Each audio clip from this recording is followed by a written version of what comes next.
You to be need to temporary, stop. but This is why we don't prepare. Like, you motherfuckers start like just talking about the things we're gonna need to say on the podcast in prep, and then we don't make the 3 hour mark. I I mean, can't work like this. But if we're going to make the 3 hour mark, let's start. This is episode 51 of the Three Body Problem. It is Friday, June 20th, around 9 a.m. on the West Coast. If you're listening to this, you probably already clicked and saw that our guest this week is Hamid Kashfi. Hamid, introduce yourself for the audience. hi. Thank you for having me on the podcast. Really appreciate it, and I'm happy to be in the corner of the frame today.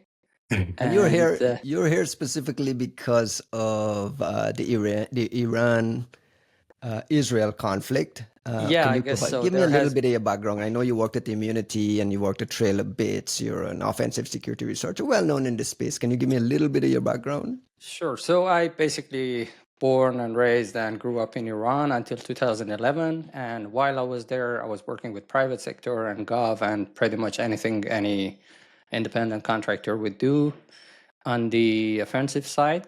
And moved to Sweden, supposed to be temporary thing for studying, but then it became a permanent thing. And I didn't leave Iran in good terms or in a good way either. That's a whole story on its own, but not for this podcast, perhaps.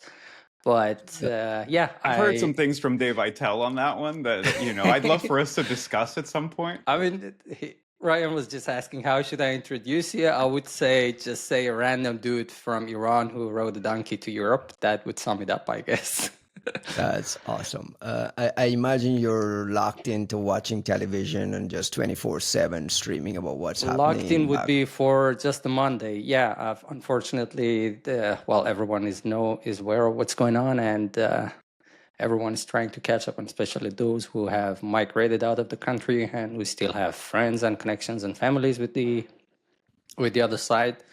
This is a weird situation to say the least, and there's not much we can do. We could just observe and hope that things will de-escalate. But every other minute we are watching something new unfolding before us, and it's just getting worse and worse. And yeah, that's the situation that we are. War is ugly. War sucks. But pardon my French, but some fuckers drag the whole country into this, and there is no return point at this point.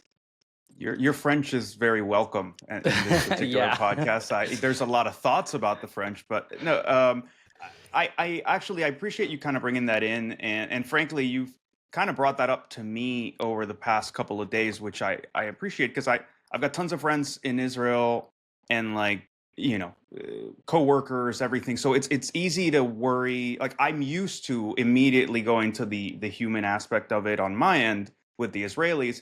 And I have to admit, like, we caricaturize Iran because, especially in the US, right? It's even in the way we talk about it, sort of like in political circles, the president and everybody. It's just like Iran is this kind of ridiculous caricature or mascot of the regime. And it's easy to forget that there's actually people there, and that this fucking sucks for a lot of people that have jack shit to do with the decisions of a fairly despotic political class that they have no control over. So I appreciate that. I level me if I start getting all like war hockey. I think there's always like that jingoistic instinct as an American to be like, yeah, fuck it. And it's like, okay, let's remember that there's human beings involved. So I appreciate the reminder, man. Yeah, I mean, there's always this duality of like pretty much any Iranian living inside or outside of the country. There is always this kind of like dual personality and weird way of living that everyone has to keep up with the way that the government wants people to live and behave and say and act. And then there is the actual way of living that people follow and what they believe in, whether in favor of the government or against it. That's both sides have their own opinion, and well, to some degree, each of them have needs to be respected. That's fine, but there is always this aspect of, especially when you are outside of a country, is that it doesn't matter how much you agree or disagree with the government. There's this reality that you're disconnected from your home country, but you are still somehow virtually connected. So you cannot I can't just pretend that I don't give a shit about any of this that is happening, but I do. And I can pretend that I have it. Yeah, and you end up watching the news, you end up following and everything, and it affects you. And there is also the point that, well, as Juan mentioned, like the government side of things and the political side of things, even for those who are in favor of it, it's still the weird situation because let's like take a neutral side and say, okay, there has been some claims, there has been some disagreements, there has been some power play, some like governments jumping at each other. This all happens all around the world. But what hurts the most is that an entire nation has been dragged into this game of, oh, we are the biggest, we have the biggest missiles, we have the biggest bombs, we have the most advanced technology, we have like n million like populated army and so whatnot. And then when shit hits the fan, it all falls within 6 hours, and then people question both Right. those who are in favor of the government and those who are against it. I was like, so what the hell? What the hell just happened? Where did it all go? How come we are in this situation? Like, where are all those defense systems, those radar systems, those like advanced technology that we were advertising and broadcasting on TV and rubbing everyone's nose in it? So where is all of that right now? And if they were functional, what happened? How did Iran end up where they are? If they were not functional, then what the hell were you advertising? What did you burn all that budget for? And all this push for having nuclear power, for example, that again, there are like different sides and different opinions, whether it should be something that Iran pushes for or it's their rights or not. Well, it's everyone's right. But the thing is, you should have a cost benefit assessment, like elementary school level cost benefit assessment, looking at the situation right now. 40 years of spending country's budget, triggering all these sanctions, all these difficulties and problems and inflation and everything that was pushed directly to the people, all for something that's pretty much going up the smoke in a couple of days. So how good this planning, these 40 years of slogan and everything worked out right now. It's all smoking and burning, and it's not good for either sides. Like, yeah, some people complain about Israel, some people complain about Iran. They each have their own stance, each have their own logic and reason. People complain about both sides, but at the end, it's just war. It's just people getting killed, people getting bombed, cities getting burned and destroyed for what? Yeah, it's head scratching. Costin, Well, let me bring in Costin so he can say hello so the audience knows he's here. Good sorry. morning, Yes, Costin. How are yes. you? My bad. I'm here. What's going on? You guys met, right? Hamid and Costin, you guys met before, right? We met in person at PivotCon in Malaga. So Hamid and we spent some time discussing cyber stuff, and I thought that he would be a perfect guest for us to discuss the Iranian Israeli conflict and the happenings, because at least from our discussions, it seems that Hamid has an amazing insight into what's happening through his contacts, through his friends, and of course, I guess, Hamid, that you're probably focused on this aspect of cyber happenings. So I thought it would be awesome to have, and I'm so happy that he accepted to join us and to participate. It's been a kind of crazy week for everyone, for me as well. I was supposed to fly to Israel on Sunday. Cyber Week was supposed to be this week, right? The June 23rd. It was next supposed week. to start. Yeah, it was supposed to start next week. So I was supposed to attend Cyber Week, and besides Tel Aviv, both events obviously have been canceled. But when the war started a week ago, this wasn't quite sure. So I pinged all my friends. I spoke with our good friend Mr. Novi, who is safe, his family is safe, and also other friends of ours. I also checked with friends from Iran. To be honest, I don't have anyone that I know living in Iran at the moment, but they all have families there, and checked with them. Shout out to Nushin. Correct. Nushin is doing well. I chatted with her. She still has family in Iran, as far as I know, as she was saying. So yeah, kind of a tough week. Tough week.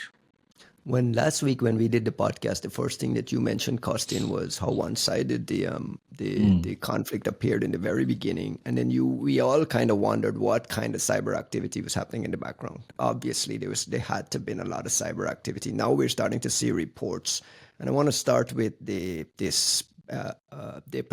predatory Sparrow stuff. Big reporting this week about Predatory Sparrow back in action in Iran, breaking into banks, breaking into Nobitex cryptocurrency exchange and burning up to $90 million, like burning it into like these vanity wallets. Juan, as a Predatory Sparrow guy, you've written reports on them years ago, what can you tell me about what is actually happening on the ground, what we know? Well, I don't know how much I can tell you about what's actually happening on the ground. And I say that because when I wrote about Meteor Express, which is a name for the cluster that I want to keep returning to, because keep in mind that like Predatory Sparrow is a hacktivist persona that this threat actor is coordinating, and they use multiple and they've burned them before.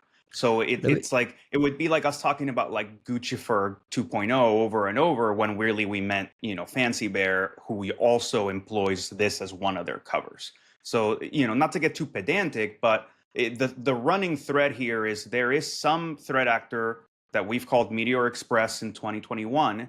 They've been around since before that, and they use many hacktivist personas, including Predatory Sparrow, Adalat Ali, Indra, and a few other ones. And there's some that we suspect is them, and there's enough stuff around it, circumstantial, to assume that they're connected. But, once we get into what's happening in this past week, we'd be lying if we could say that we have the same level of certainty with which we were addressing the 2021 attacks or the 2023 attacks, because we haven't had any time. We don't have any indicators. We only have claims. So very quickly, like the standard of reliability of our reporting drops sharply. But, if folks can kind of give us some leeway to speak openly, knowing that we're not speaking with certainty, then there's a shit ton of stuff for us to talk about, including this Nobitex thing, including, the Sepah Bank and Adalat Ali activity. The amount of cyber in this is insane. You use the word hacktivist, which suggests it is not necessarily a nation state government backed thing. What's the reality of what this Meteor Express Predatory Sparrow is? Is this 8200 involvement? Like No. when you say hacktivist, it sounds like normal Yeah. everyday folks just picking up arms and doing it on behalf of nationalistic. No. What are It's we looking at intended here? to be, it's using hacktivism as a cover for action. And that's how I discussed it in, I believe I talked about this at CyberWarCon 2023, maybe, which actually that talk ends with a discussion of Meteor Express and So Predatory Sparrow. why are we using hacktivist then?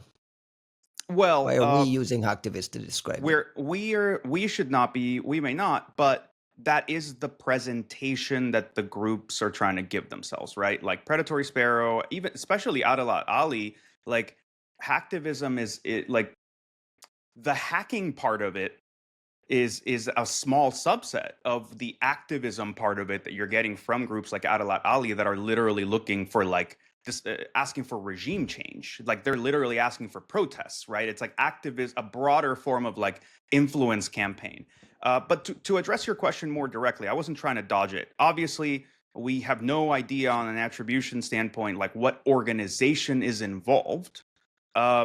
I think we're very hard pressed to look at this and think that it's not, Israeli nation state aligned to a point where it's like, and like the capabilities involved and the fact that it's been happening for like 6 fucking years, it's hard to look at that and say, man, no, it's just some very dedicated hacktivists. I don't think that's the case. I think you'd be hard pressed to think that's the case.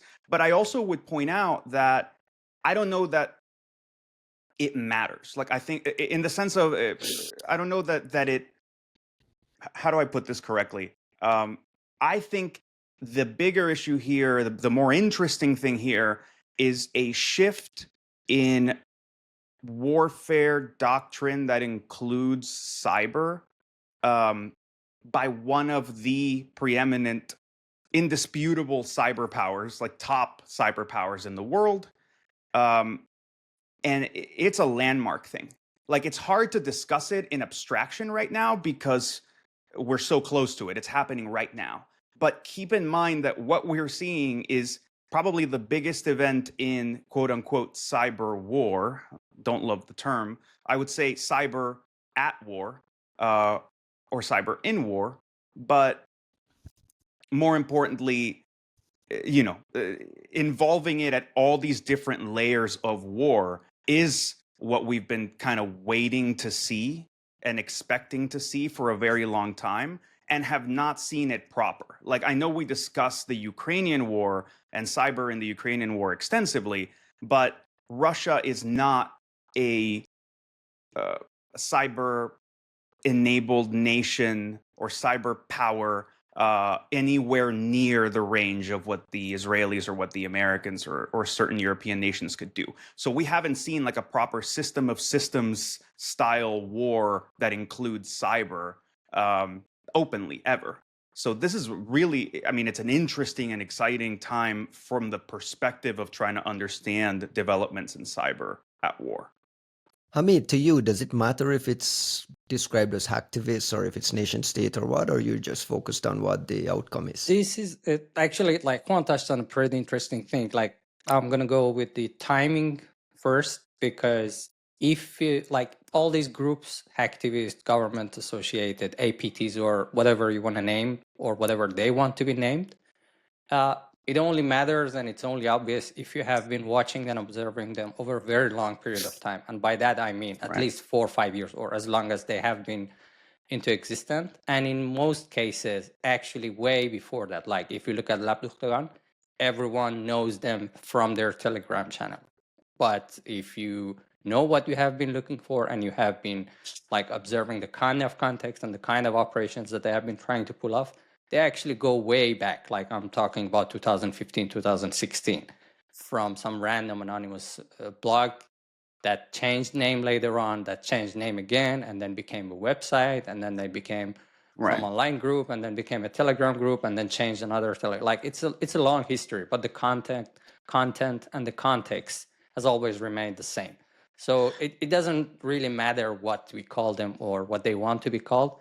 You should look at what they have been trying to achieve over a long period of time, how successful they have been, and what sector or what industry or what agenda they are focused on. And if you look at the groups like hacktivists, APTs, again, whatever, that are focused on the region and the Middle East and in Iran, you could pretty much draw some lines on what they are focused on. Like, if you look at on Sparrows, you kind of guess what they are about to and where their interest lies, which is mostly like taking down big systems, affecting like critical infrastructure, going after like targets that actually have kinetic impact. And that, like, when that usually happens, almost always it's response to something or some action that the Iranian government has done in the region. And if you go past, like, you could like match them one-to-one into events that has been happening in the past.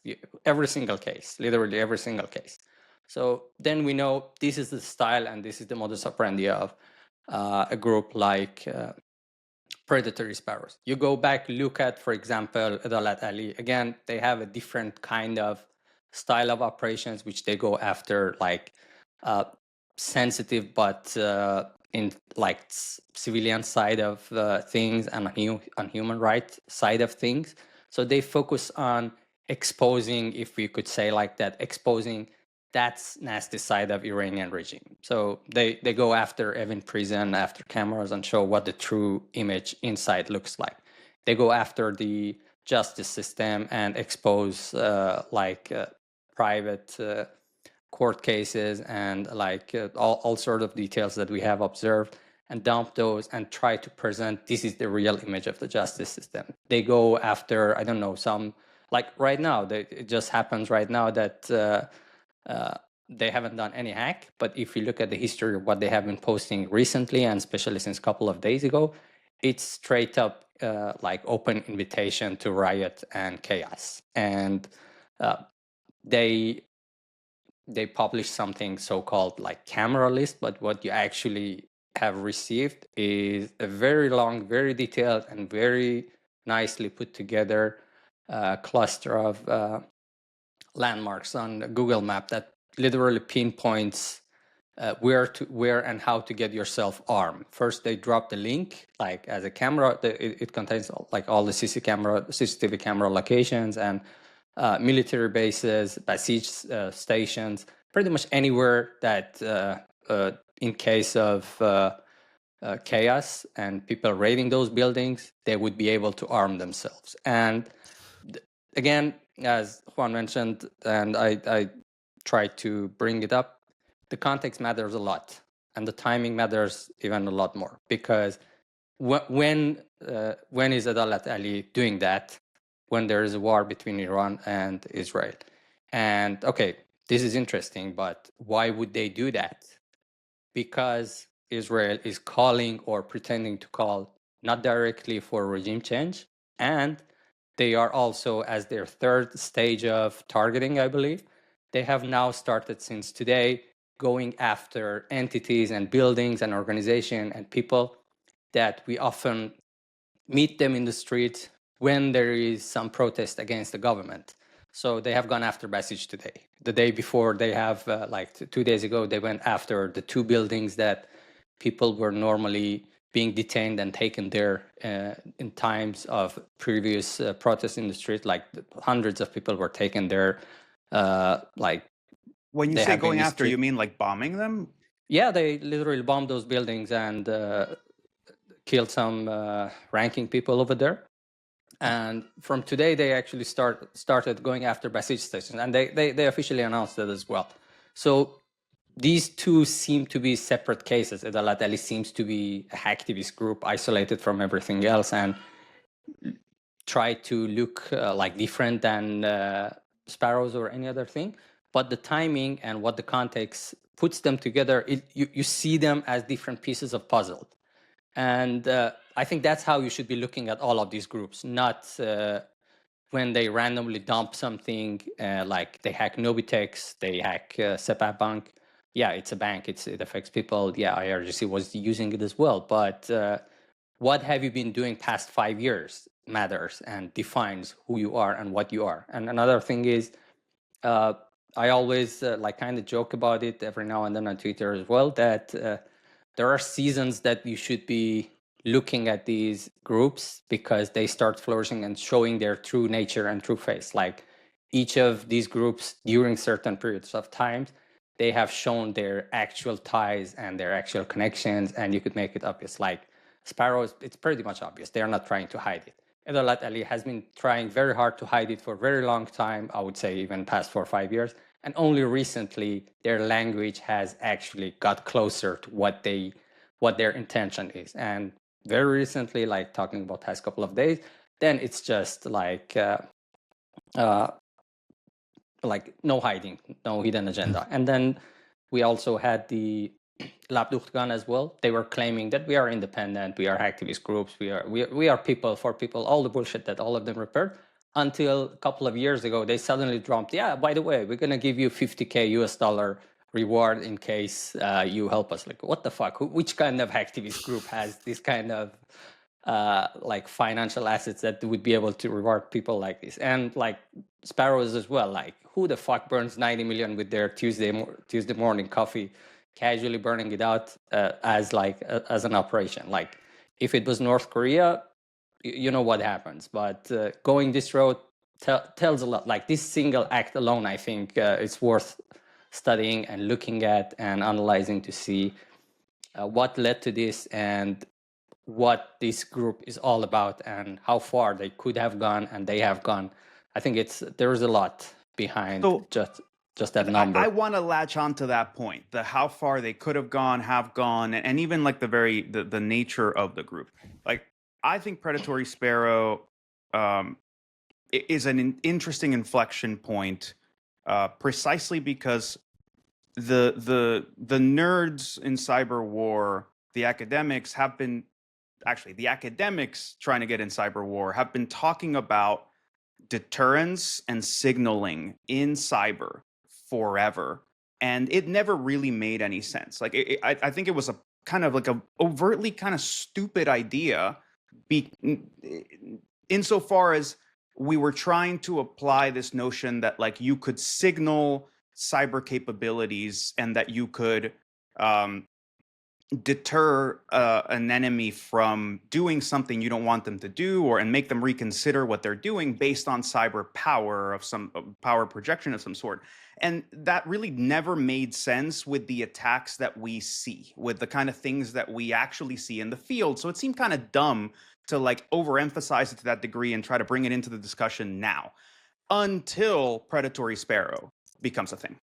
Because at that point, you actually see signaling of capabilities, signaling of including the intent and willingness to use them. That's where the US like falls flat on its face, right? Like the US has capabilities, but they're unwilling to use them most of the time. At least they have been up until this point. It takes way too much. It's like a constant topic of discussion in this podcast. It takes way too much approvals and bullshit and thresholds for the US to actually use its cyber power projection. But in the Predatory Sparrow case, what you see is someone who's has the capacity to do a employs the capability, like is willing to employ the capability in the field, actually use it for something, and yet shows restraint. Like there is a a measured and stated delta between what we could do and what we chose to do. And that's the first time that you actually can discuss signaling and deterrence in cyber operations, as far as I'm concerned. That's why I keep saying, like, this is a landmark fucking moment. This is a change in like how we see cyber, quote unquote, warfare or cyber at war, because now we can talk about somebody saying, hey, I'm going to show you proof multiple times. This is like a bunch of operations that like Hamid and I looked into, and plenty of folks have kind of like touched on sort of the different ops that we saw 2021, 2023, et cetera. But it was a constant thing that they would they would basically show you, we could have, let's say, bricked all of the gas pumps in Iran and made it so you could not bring them back up anytime soon in a country that's sanctioned, where Ingenico no longer does business, and you're going to have to go replace, and it's going to hurt people for a long time.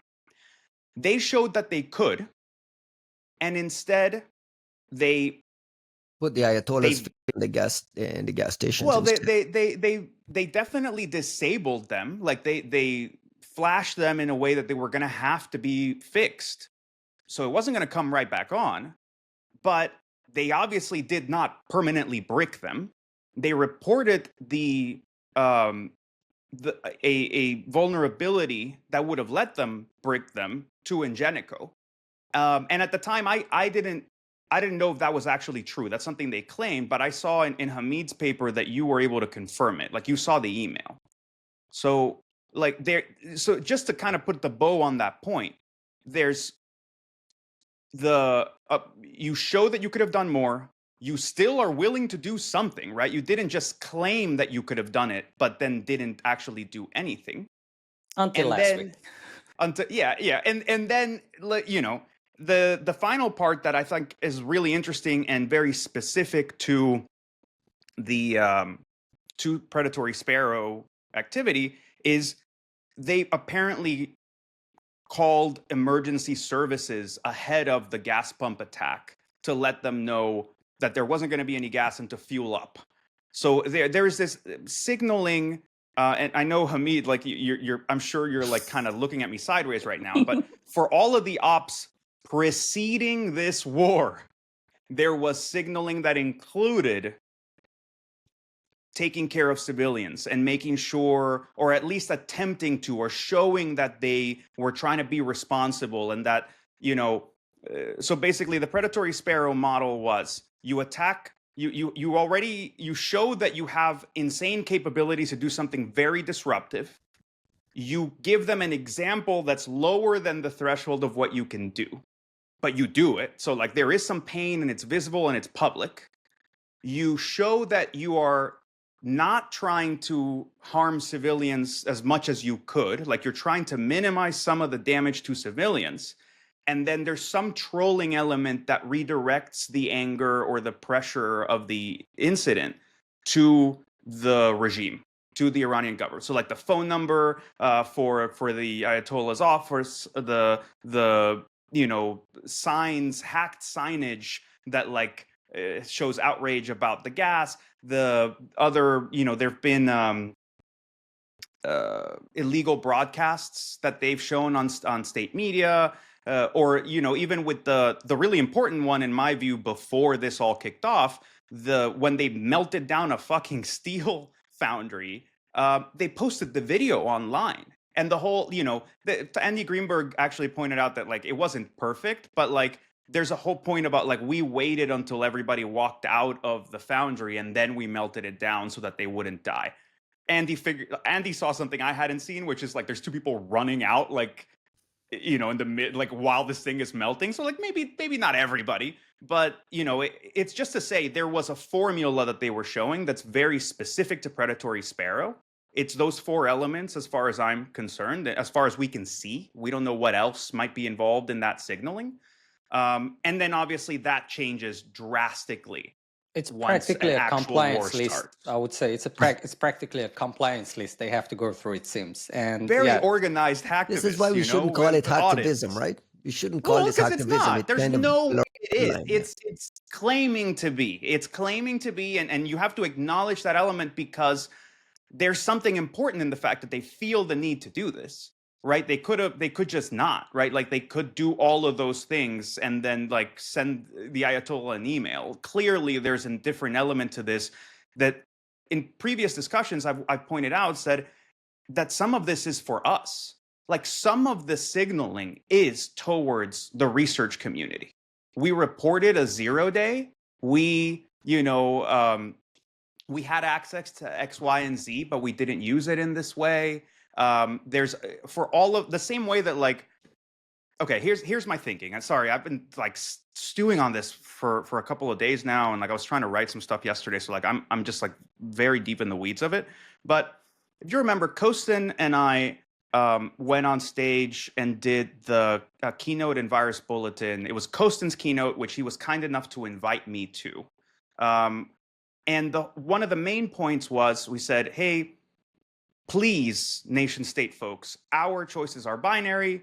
If you need to spy on people, and understandably you do, please segment your platforms between the things that are for terrorists and pedophiles and whatever.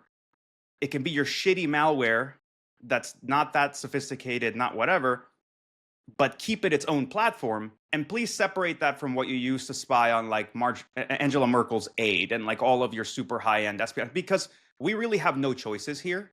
And when you find something that's espionage related, right, you have to burn it. But we know that we're inadvertently going to end up burning sort of this terrorism, like all these counterterrorism and whatever ops, and we don't want to. And that was like a big message we were pushing at the time. I think we've continued to push these different messages of segmentation and responsibility and what it looks like to be a quote unquote responsible threat actor. And when the Predatory Sparrow stuff started is the first time I've seen, I think, overt messaging from a threat actor basically saying, hey, we listened to what you fuckers said, separate platform, clear minimization of damage to civilians, like all these things. And it was almost a way of telling us to like back off, fuck off, go away. It's like, okay. But I think like in an important way of saying, look, we're compliant, we're checking, as Hamid said, right? We're ticking the boxes, stay in your lane, we're doing our thing. And the whole thing is brilliant. The whole thing is new. And the whole thing obviously looks very, very, very different to what I'm describing as of a week ago. Like all of what I'm describing applies up until shit really hits the fan and kicks off. And we're no longer talking about signaling. Now we're just talking about going full bore on whatever the fuck it was you had to get to strategic priorities in a war. Let's talk about what happened this week then. Let's get right into it. Costin, what happened with the banks and the cryptocurrency hack where 90 million disappeared? Can you guys kind of walk the audience through what we know? Yeah, and by the way, maybe I can talk a bit about the Nobitex hack, and I would really love to hear a bit from Hamid about these code breakers who transitioned into Predatory Sparrow, because I think that's also like a fascinating story. Yeah. And what Juan was saying, that these guys, they actually listened. They listened to that talk. They adapted their operations. I think one of the most visible things about all these different activist-looking operations again is the fact that they kind of operationalized discardable tools. So it's part of their modus operandi that they just, for every single new thing, they discard whatever they were using the last time.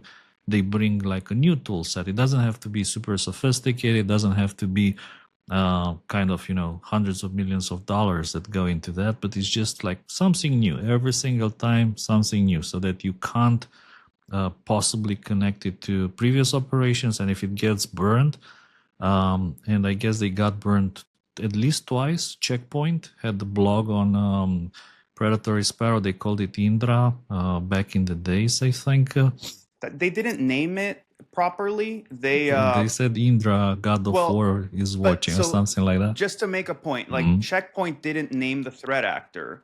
They pointed out that there was a hacktivist, quote unquote, group called Indra that threat actor was using for operations in Syria before Predatory Sparrow stuff, before the Meteor Express stuff.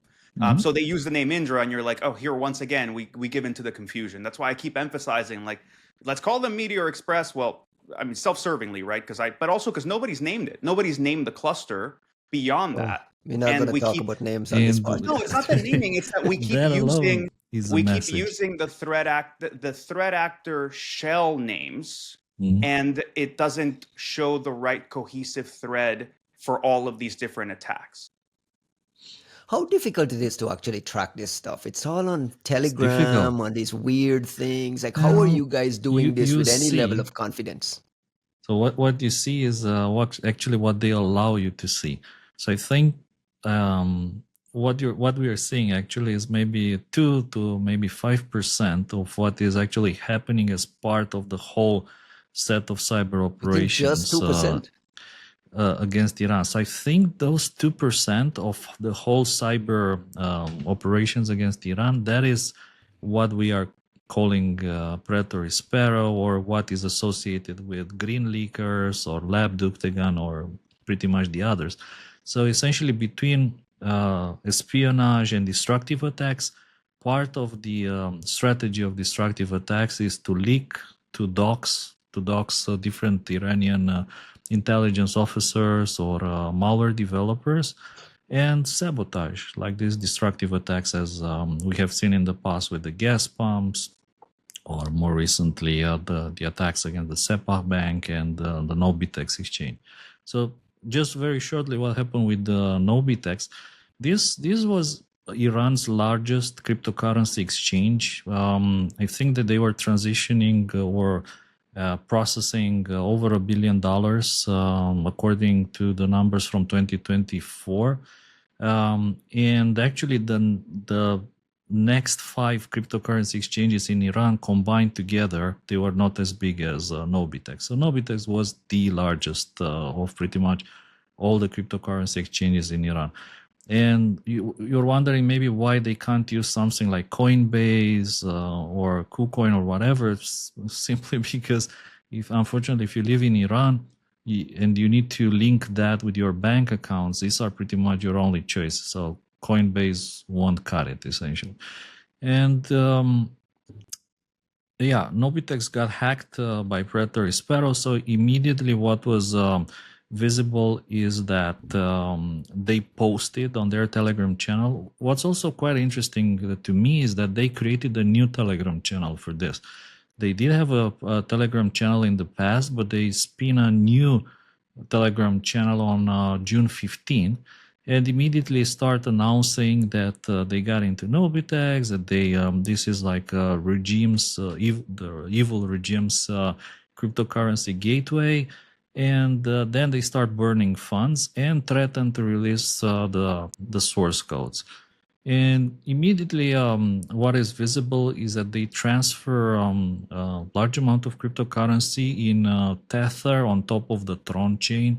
I think that there was one of the largest chunks of what was taken to these vanity addresses, which kind of a message, fuck IRCG.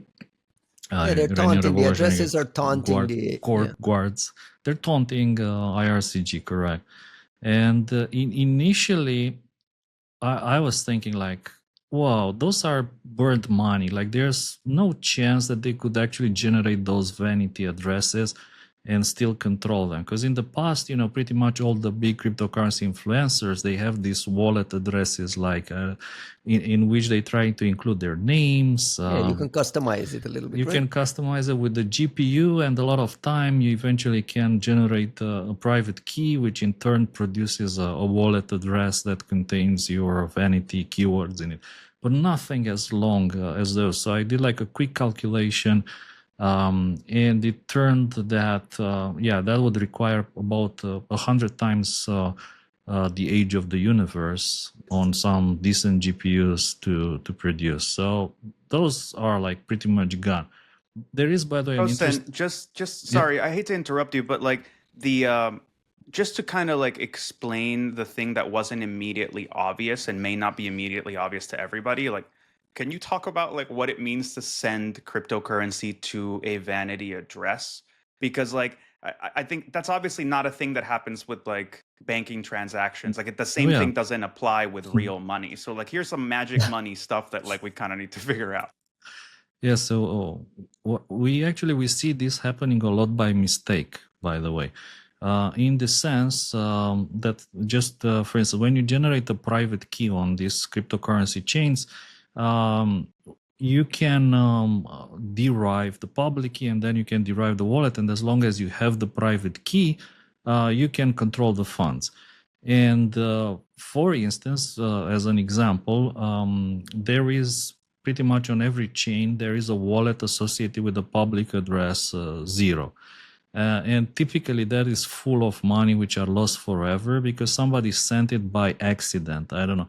During the transfer, software crashed, the wallet address was zeroed, and the money go to this 0 address for which nobody has the private key. And that's why I think even on Bitcoin, there's probably millions of dollars on these 0 addresses. Pretty much, I think on all chains is the same situation. So when you send money to a wallet for which nobody knows a private key, it's pretty much gone, with some exceptions. And I think those exceptions are also interesting. Like in this case, I mentioned that they stole Tether, which is a cryptocurrency pegged to the dollar. So 1 Tether equals $1. And the company that issues them, they pretend to have enough money in their safe so that they can essentially buy them back if anybody wants to sell them.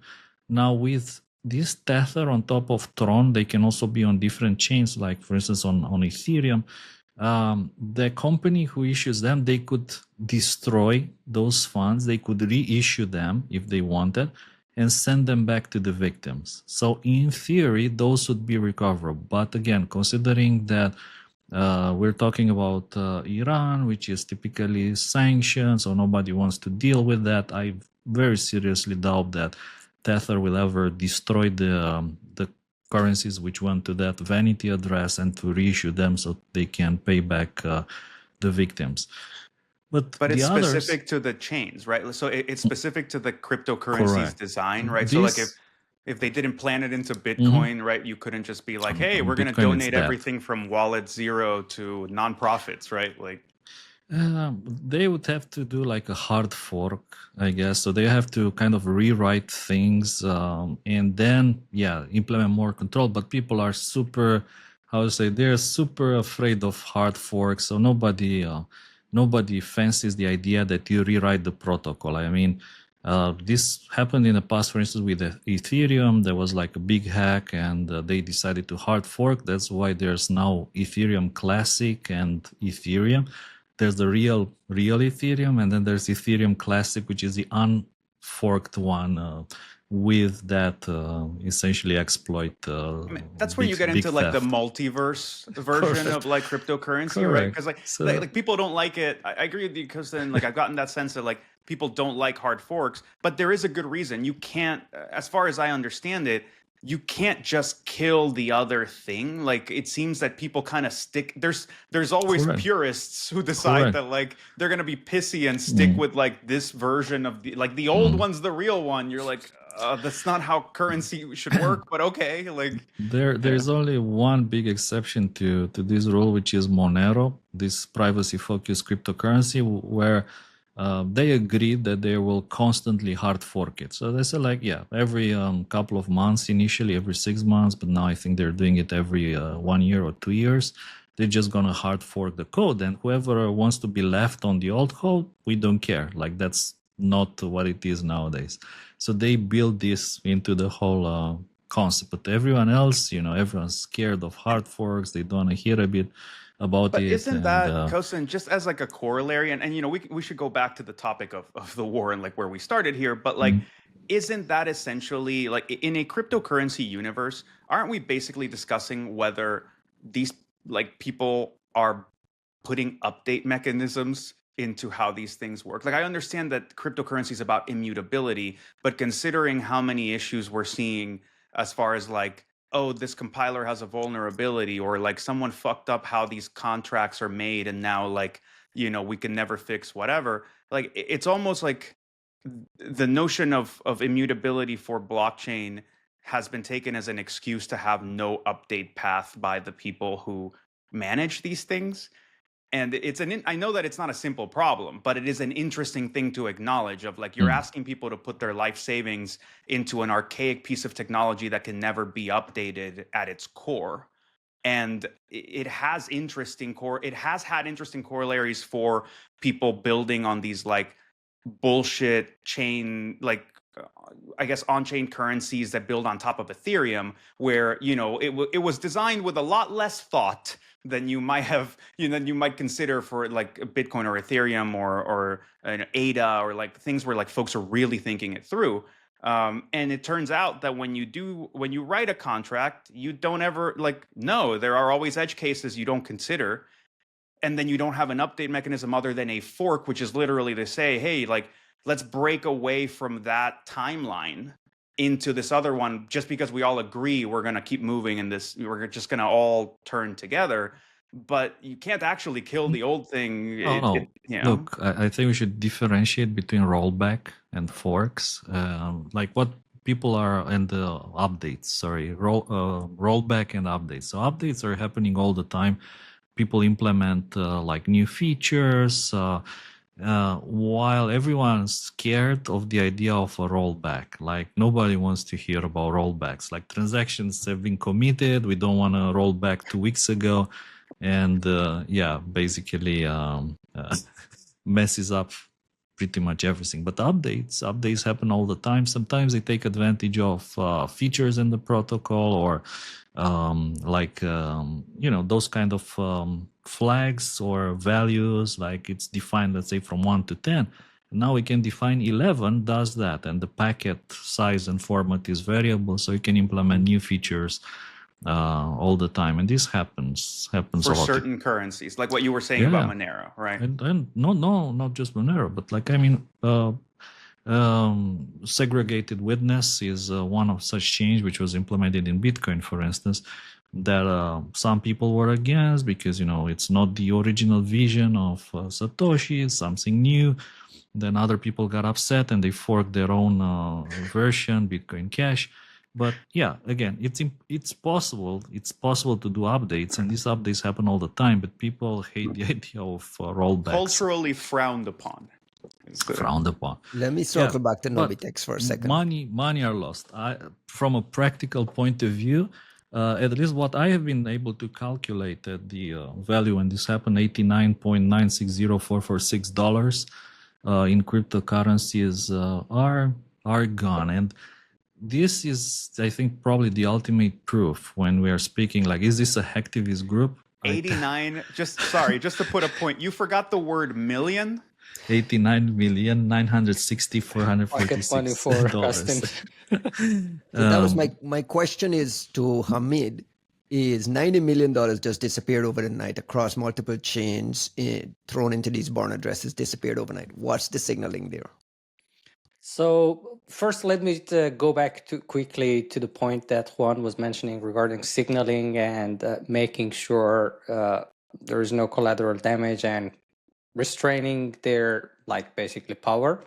That has not been the case. And of course, like, we can have all the arguments we want, but I think Costin in our chat wrapped it up pretty quickly. It's wartime, and we should draw that line pretty clearly that everything dramatically changes from that specific line, and you shouldn't measure things that has happened or has been the norm before that time with what's happening after that. That let's settle that right away. But still, even in the wartime, we are still observing that compliance checkbox being controlled.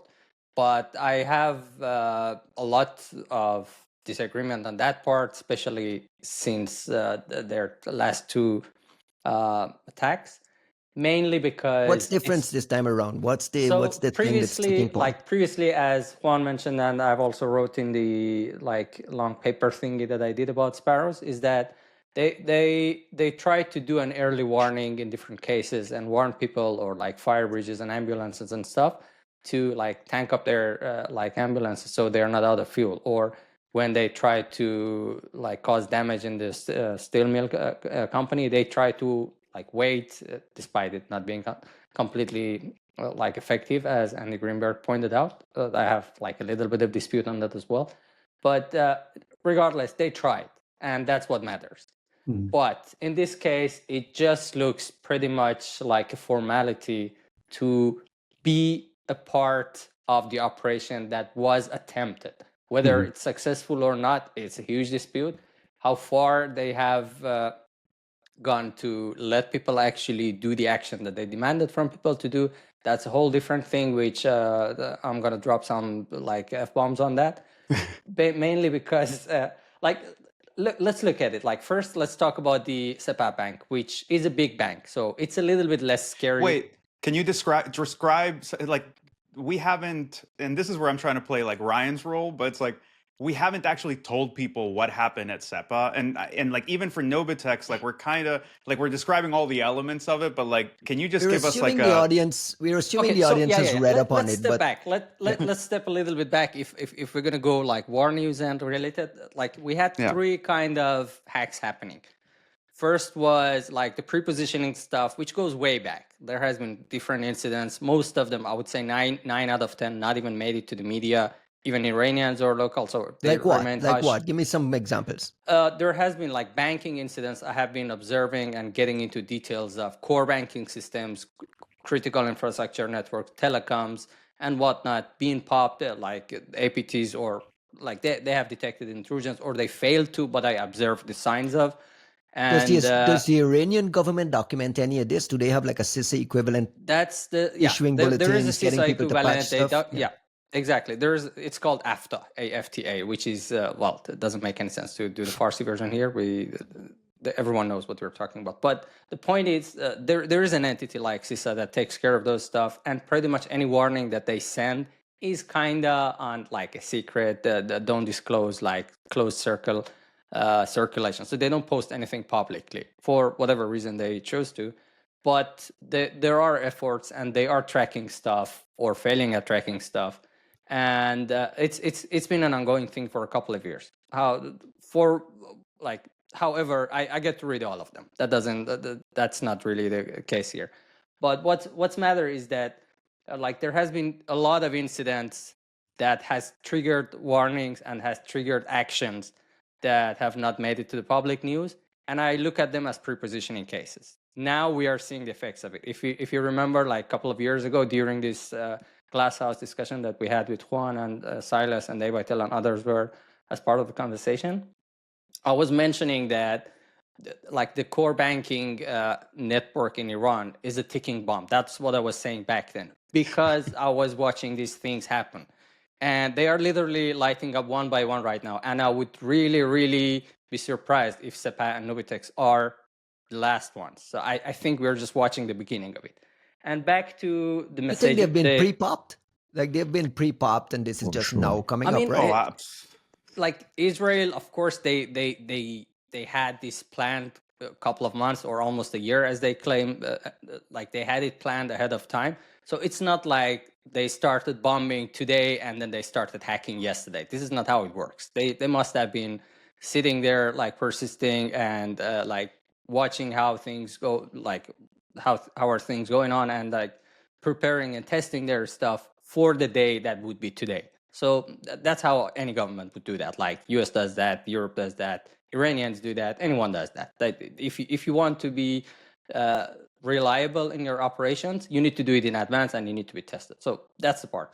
So like if we look at the wartime activities, we have these prepositioning things that happened like previous years. Then we have right at the beginning of the war, that's also less discussed, but I think it's as important or even more important, is that like there has been some cyber pew-pew happening as well. Most important one, and I would say least covered and discussed one, is the fact that Israelis were so successful at the first few hours of their raid to the Iranian airspace because the Iranian air defense and radar systems were hacked and compromised and sabotaged. So there was no visibility while they pulled the trigger and started their operation, and that's a huge deal. We have observed that and we have witnessed that happening in Syrian airspace before. I don't remember exactly when it was. I think it was 2-3 years ago, if I'm not wrong. But I didn't track details of it and I don't recall. But it was pretty much the same story. Before entering the airspace of Syria, they basically blinded them via cyber operations. And what does that look like? Is that like you're talking about a wiper? When you say just a cyber operation, we're talking about something wiper related, something custom related?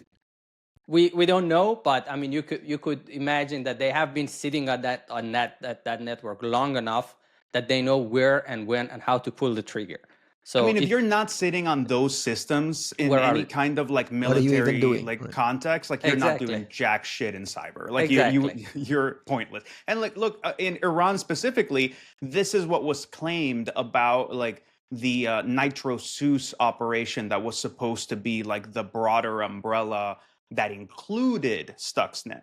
It was, it was like, oh no, we had everything already prepositioned to like shut down the power, shut down the telco, shut down, air defense systems, etc. if we needed to like go for the whole country. And like that's what it looks like to do like large scale proper war planning with cyber components against the country. Is like without the prepositioning, you're not doing shit. Like you don't know how the systems work. You don't know, like you can go try to figure it out in the moment, but it's just not the way it goes. Americans did something similar as well when Iranians downed the U.S. drone over Persian Gulf. When they took it down, like U.S., I think it took them 2-3 years that they like openly expressed that we did a response against Iranians.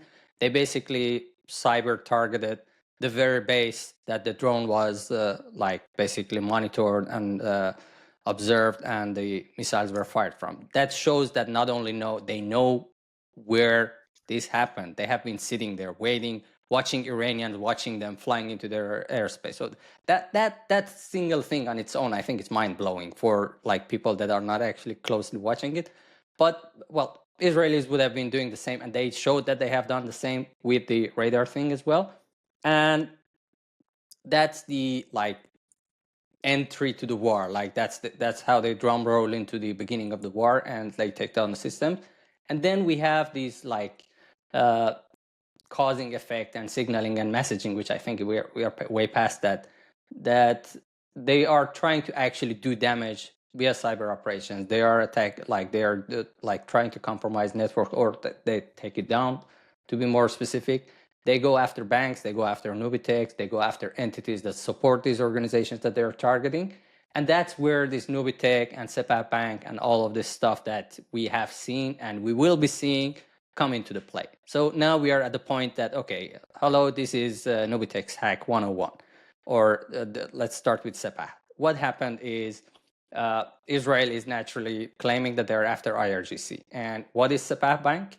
Sepah Bank is basically one of the largest and oldest Iranian banks, and they are in some cases exclusively, but pretty much most, or if we say biggest chunk of the armed forces, IRGC staff, and any military related organization and entity that have people on their payroll, it goes through Sepah Bank. That's why it is isolated and it is targeted instead of 20 other banks that are active in the country. So one would ask, why not Millat? Why not other banks? This is why. Second thing is they're basically bankrolling IRGC as well, naturally, as any other customer of them. And then this justifies the action to a degree. And then we have the messaging part where they actually try to do that with Sepah Bank as well. If I have not got any recordings, but I have heard from multiple sources that they try to call like these VoIP robocalls or something like that, calling customers of the bank to, hey, you have, I'm not sure how much time, I believe 24 hours or something like that, to go and like take out your money from the bank account because there's going to be like problem coming. I don't know the exact wording. I just know that something like this happened and heard it from multiple sources. And that's where my rant begins, because this happened right at the heat of the like situation and attacking Tehran in different forms. Like there were bombs, there were drones, people were still in chaos. The government still have not issued any official basically form of assistance to civilians to, hey, this is a safe place to go, this is what you should react. They were still deep in their propaganda game, spreading bullshit that, oh, nothing happened. Like they tried to act normal like every other day, while they were literally bombing their live TV broadcast on the show. Like to the very moment that TV station was bombed, they were saying nothing happens and it's all cool. And funny thing about that messaging is that, that's the actual military operation going on, messaging IRAB staff. They were warned 3 hours before the attack that we're going to hit this very specific area. They specifically named IRAB, and they were still sitting duck inside the building, showing that heroic act. Oh, we don't care, we don't move, we're going to sit here. And the very same, not the same, right before that news section, there is a recording of another lady that is being interviewed on the TV that's talking literally about this messaging, that they say, oh, there has been a text message spreading around. Israelis telling Iranians to evacuate specific region because this is going to be there's going to be a bombing. So yeah, what should we do about it? Yeah, just chill out, ignore it, don't mind, this is just propaganda. This literally happened, and that's why I lost it on Twitter, and a couple of people were surprised that I'm taking Israel's side on this side. No, this is not taking anyone's side. It's literally just calling stupidity of someone on national TV, literally getting people into harm's way and effectively getting them killed by asking them specifically and directly to ignore a very credible, very serious, very specific notification about evacuation and saving their lives. Yeah, there's an argument that Tehran is a big city and where would you evacuate this amount of people? But this specific case was like a rather small part of the city, and 3 hours would have been reasonably long enough for people to act upon. Yet this motherfucker shows up on live TV and says, oh, no, just ignore it. It's just a scam, basically. And that's the messaging on the actual... How much of that is the... Because I'm not... So this is very typical of those sorts of regimes where maintaining the appearance of invincibility or the appearance that everything's okay, that the government's still in control, is a bigger goal than the safety of certain, pockets and individuals.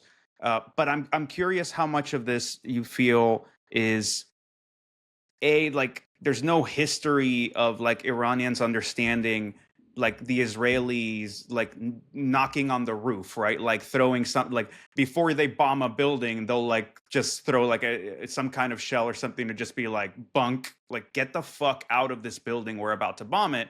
That of course folks in other places have learned to take very seriously, right? You don't necessarily have that background. And then how much of it is people being so used to this like constant droning of like, oh yeah, the Israelis are claiming this is going to happen, and then the government's like, no, it's not going to happen, and then maybe nothing happens, or maybe something does happen, and everybody starts to kind of like, you get this like alert fatigue essentially about this notion of like, is something actually the case? And then how much of it is maybe just the government literally being like, sit there, keep going, don't you dare leave that fucking building, especially in like the IRIB context, where you're like, this is such an important propaganda mechanism to control the population that like we'll take our chances, but like don't make people panic by leaving the middle of the broadcast, right? I mean, we're getting a little bit away from the cyber side of it, but I think it's worth talking about. And I think what happens here is that the government in this specific case, because it's their propaganda machine, they would actually benefit from it if anything happens. And we have literally someone like a news reporter or journalist, whatever you want to call them. They have like, I mean, they claim it's blood, but come on, it's ketchup. The guy's shirt is intact, perfectly clean, just ironed, standing in front of the burning IRAB building. Oh my God, this is like the act of the Zionists. This is what they do. Motherfucker, you had 3 hours to get the fuck out of there. So don't complain. Right. And that's beside the, like, the fatigue that you mentioned exists in Iran, I would say, but on the opposite side. Like, they have heard a lot from their government that we will do such and such, but nothing actually happens. Like, they literally watch all the air defense system and missiles and whatnot, all the military capabilities that they have been watching on their like media, like Iranian media, getting showed, and they take pride in developing them. All of that, it did nothing. So they have this fatigue, but on the opposite side of it. And there has been so much coverage of like Palestine, Israeli, and conflicts in that region on the Iranian media, that this messaging aspect of Israelis letting know Palestinians and like other in that region that like the attack is imminent or evacuate. There has been even documentaries or like programs about these things. So people kind of are aware that this is not a joke. This has never happened in Iran before. It's a new thing to them, but that should actually mean that they should kind of take it serious, because they have not seen it before, so they don't have a background about it. That's on the cyber side, but that's on the like real life side. But when we go to the cyber side, this gets a little bit more complicated, because similar messaging exists. Like the same way they notified people that we're going to bomb you, get the hell out of here, they have also informed both Sepah Bank customers and Nobitex customers that this is going to happen. Like, get your assets out of this bank and sit duck. This is going to like go up the smoke. But, and it's a huge but, this happened when there is a war situation. So people are literally trying to like save their life. Evacuate Tehran and drive. Evacuate. I mean, yeah. we describe a very chaotic and like messy image of what's been going on in Tehran when I'm talking about this. But in reality, a lot of people were also just living their lives. I have videos of people literally taking vodka shots on their rooftops, watching bombshells happening in their neighborhood, and kind of that level of chillness. Like we laugh at it, but it's Lebanese style chillness. Exactly. And then we have another video of people partying when like you literally see like bombs going off in the background in the evening. But nevertheless, they have been informed that this is going to happen. However, majority of those people who received these messages and should act upon, A, they were busy with this stuff, either drinking vodka shots or celebrating, or trying to catch up with the news, or evacuating or finding what the fuck should I do next, because the government did literally zero effort on informing people where to seek shelter, what to do, what to pack, what's the right thing to do during this time. State media did really literally zero thing, and we will go there. I And have a lot about that. part of it is exacerbated by the fact that they've turned off the internet as well for the past 2 days. That's more the internet. Like when we say turned off internet, people might think that inside Iran is also it's a shutdown. It's not. Like domestic sites and stuff are working. People could still use, I assume, like local instanting messages and stuff they talk. But even that one is problematic right now. But what the part that we care about right now in this specific discussion is that there has been an attempt to inform customers of these banks to remove their assets, but in practicality of it, it would have not worked. No internet, wartime zone, and people stress and stuff, and short time notice. And at the very time that this happened, even without this attack, because of the wartime that people go to the bank, that's the first thing anyone would do. Like this is literally part of the recommendations when you try to like prepare for like cases of emergency, have some cash on your hand. So people naturally go to ATMs and try to cash out some from their bank just in case. So, it's also destabilization 101 to like fuck with the ATMs, because that's what causes mass panic in most of these countries, right? Like when you have some kind of disruption, it's what causes like banking runoffs. People start to doubt the economy, everybody. And if you actually have a war scenario, it's literally like life or death. So people start losing their shit, I was going to go there. Right? Yeah, I was going to go there. That nevertheless, they forwarded people or they pushed people to go after ATMs and cash out money. And because of the situation, half of them were practically out of cash. The other half were malfunctioning. Right. And I assume, as I understood the timing of things, by the time most of these people have received this notification, that's the reason I'm actually getting out of the fan club of Sparrows, because of the way they orchestrated these last two things is they sent the notifications while it was in action, not actually in advance. So it was a formality that we sent the notification. Yeah, but as me and Costin were watching the numbers like increasing on these vanity wallets, like the numbers were increasing, that more and more is transferred. I was also watching stream of notifications people are receiving. Oh, this is happening right now, but well, too late. It's already so it gone. Was a notification for people. So sorry, you and I have a slightly different take on this, but it's entirely because not in a. No, it's because I'm not in a position to have as much empathy driving me forward, because I don't know the people involved in this. It's not to say that I can't be empathetic. It's just I'm not talking about the empathy part, because like I'm Iranian. I'm talking specifically about the practicality of part of your operation. We are talking about a checkbox that needs to be met, right? That's because, Hamid, that's because you're thinking of it still as trying to minimize damage to civilians.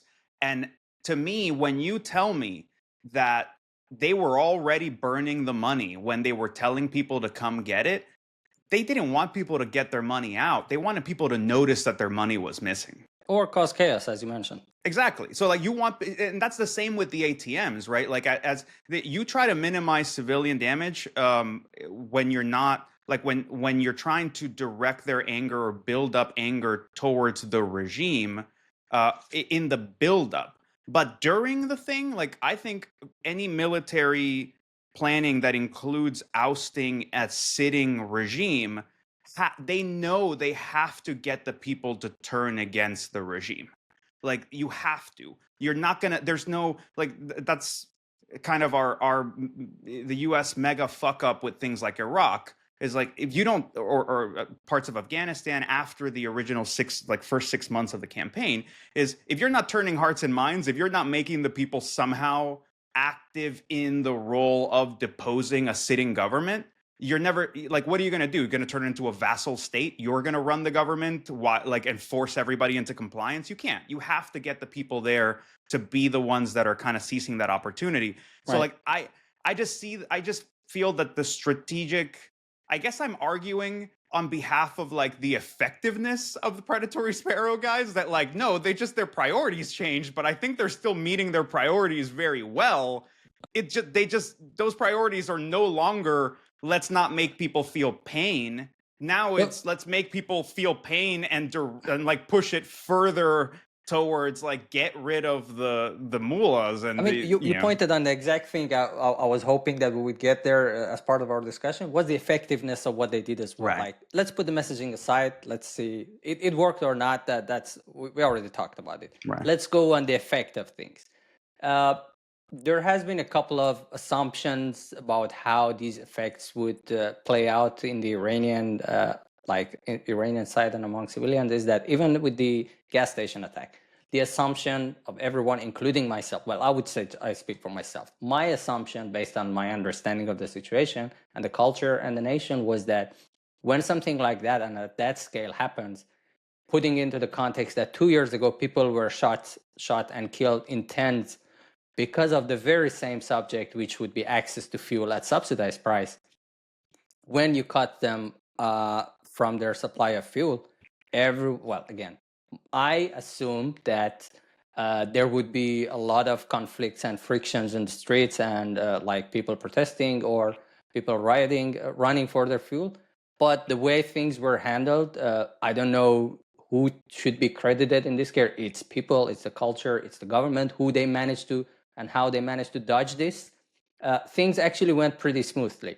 However, the very same people that, again, we are talking about messaging, that's supposed to be not the collateral damage, ended up paying for the fuel at unsubsidized price while this was getting fixed. Like Juan mentioned, that this could have been much worse. This could have been half a year of recovery time, but they wrapped it up in 1 week with by basically creating an army of people with Windows 7 expertise and an image to restore devices. Nevertheless, they got out of it in 2 weeks for majority of the stations. Similar thing happened here, and I was actually watching today about the effects of both of these cases. First, about Sepah. Okay, they did the messaging. People got it. They tried to get their money out of the ATM. It failed. We're talking about the chaos. It happened to some degree. So part of the agenda was met. However, the big goal was to kind of cause, again, a lot of tension because people don't have access to their money, which they don't. To today, there is a lot of problems.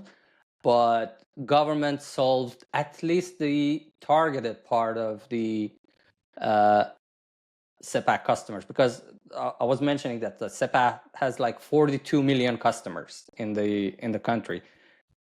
I would assume that the armed forces and IRGC are a tiny fraction of those customers. I don't know how many. I assume maybe 10, 15, 20%. So 80% is already collateral damage. And what happened today, or I believe late last night, was that the people started receiving money because it's the time to pay salaries in Iran. And I think part of their calculation for timing of the attack was that they would shut the whole thing down so people will not get paid. So they would get upset, so they would not go to work. So there would be a chain effect and domino of consequences that would lead to people falling from the supportive circle of IRGC and armed forces. That did not happen for two, I would say, miscalculations. Not getting paid on time, it's like Tuesday news in Iran. It's there are, unfortunately, but that's the case. The working class in Iran, there are people who literally work 4 or 5 months without getting paid, and they protest, and they have their unions going after the entity that's supposed to pay them because they're working for free essentially. So banking on this idea that having people's payments delayed for 5 days, it's childish assumption, I would say. And right. The Israelis should know that better if they have done any studies. So we are just talking about the show and causing the chaos part of it in reality. Second thing is, the target, as they claim, was because Sepah Bank was bankrolling IRGC. And literally today, people of, I guess, same demographic, they started receiving unexpected payments from different banks to their bank accounts. And what happened is that government saw, okay, we're going to keep you happy. So their solution to this Sepah Bank, while it recovers, is that they started funding salaries and doing the salary payments and channeled it through different banks to these people. But only IRGC, right? We don't know. I hear from if you search Twitter, there are a lot of people who have received. I assume most of people, not specifically military, because there is no way to distinguish it. And Right. I assume if anyone is acting, even if they're connected to IRGC or military, they're not going to express it on Right. X. So the only reason I'm making that distinction, right, is like it's, again, if we're judging the effectiveness of the op, if I'm I'm happy for the IRGC people who are still getting paid, but if it's only, sorry, or like for the government people that are still getting paid, but it furthers this distinction of like, hey, the government folks are still getting paid, they're still grabbing their money, they're still able to do X, Y, and Z, and everybody else is just out here getting fucked, right? Like, and there are literally videos and audios of people calling like these media outlets like Iran International, BBC, or basically anyone that like spreads their voice without censorship, is that like people call that, hey, Sepah was my only bank, that's the only card that I have, and I'm fucking hungry, and this is wartime. I don't have money, and I can't take out cash from ATM to get bread to eat these times, or like I can't travel, I can't evacuate because I don't have cash. So like people have been extremely nice, as I hear in the media, like they host each other for free, like anyone who owns a hotel or hostel or villas or anything, they're holding signs, kudos to them, to host people that are like evacuating Tehran. But focusing back on the effect of things, it worked in the sense that it actually had a big impact as part of targeting the financial side of things. Like focus of the Sparrows and some other groups, I assume, right now seems to be the banking sector or the finance side of the government, because Sepah was not the only case. They're in parallel with Sepah, Pasargad Bank, also another bank, not as big, but it's like a semi-private bank. I don't know the latest state, but they were also targeted and their systems were also down. Initially, there was an assumption that it's related to a CDN and a Iranian data center that hosts their stuff. But as of yesterday, the government also confirmed that that case was also a cyber attack to sabotage their system. However, they did not mention any names or anything, nor have I seen any group to take credit for this specific incident. So we have... Which incident is it, just to be clear? So right at the time that Sepah was happening, a secondary bank called Pasargad also was experiencing something similar. However, there was no distribution of notifications and alerts. There was no media post or any persona or any group taking credit for what they happened. It simply stopped working. My assumption initially was that they share same infrastructure or partly with Sepah, which is not uncommon among Iranian banks. Like some of them share infrastructure. But are they up again, or is it just like the other bank is also down? I cannot be sure about that, but I hear still that they still have the problem. But the key point is, at least the government officially released a statement, or like they were doing an interview. I don't remember what that was exactly the case, but they said that this was also a cyber attack. So my assumption about like technical difficulties was gone, and confirmed that we have 3 big cases of finance sector being targeted. So it's very common to expect more happening, and I don't want to name, but I can imagine which exact bank would be the next one because of this hushed history of incidents happening at their network. Like I was discussing it with Costin, like there is a specific bank in Iran that they had a pretty serious incident happening. They tried to wrap it up. They did an incident response, and they found and discovered, or so they think, the ground zero of the infection, which is a process spawning on their domain controller as domain admin, and that's the ground zero. That's like, so like out of thin air, a new process spawns on your domain controller as domain admin, and shit starts to happen from there. That's their ground zero.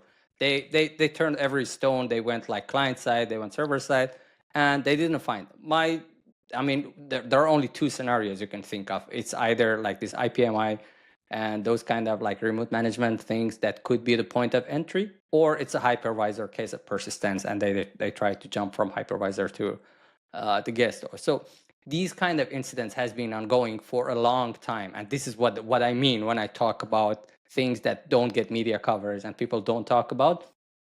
One thing I find that particularly interesting. Sorry, Ryan, just the point about the domain controller. I mean, this is like Dooku 2, Dooku 1.5 style of like coordinating an infection.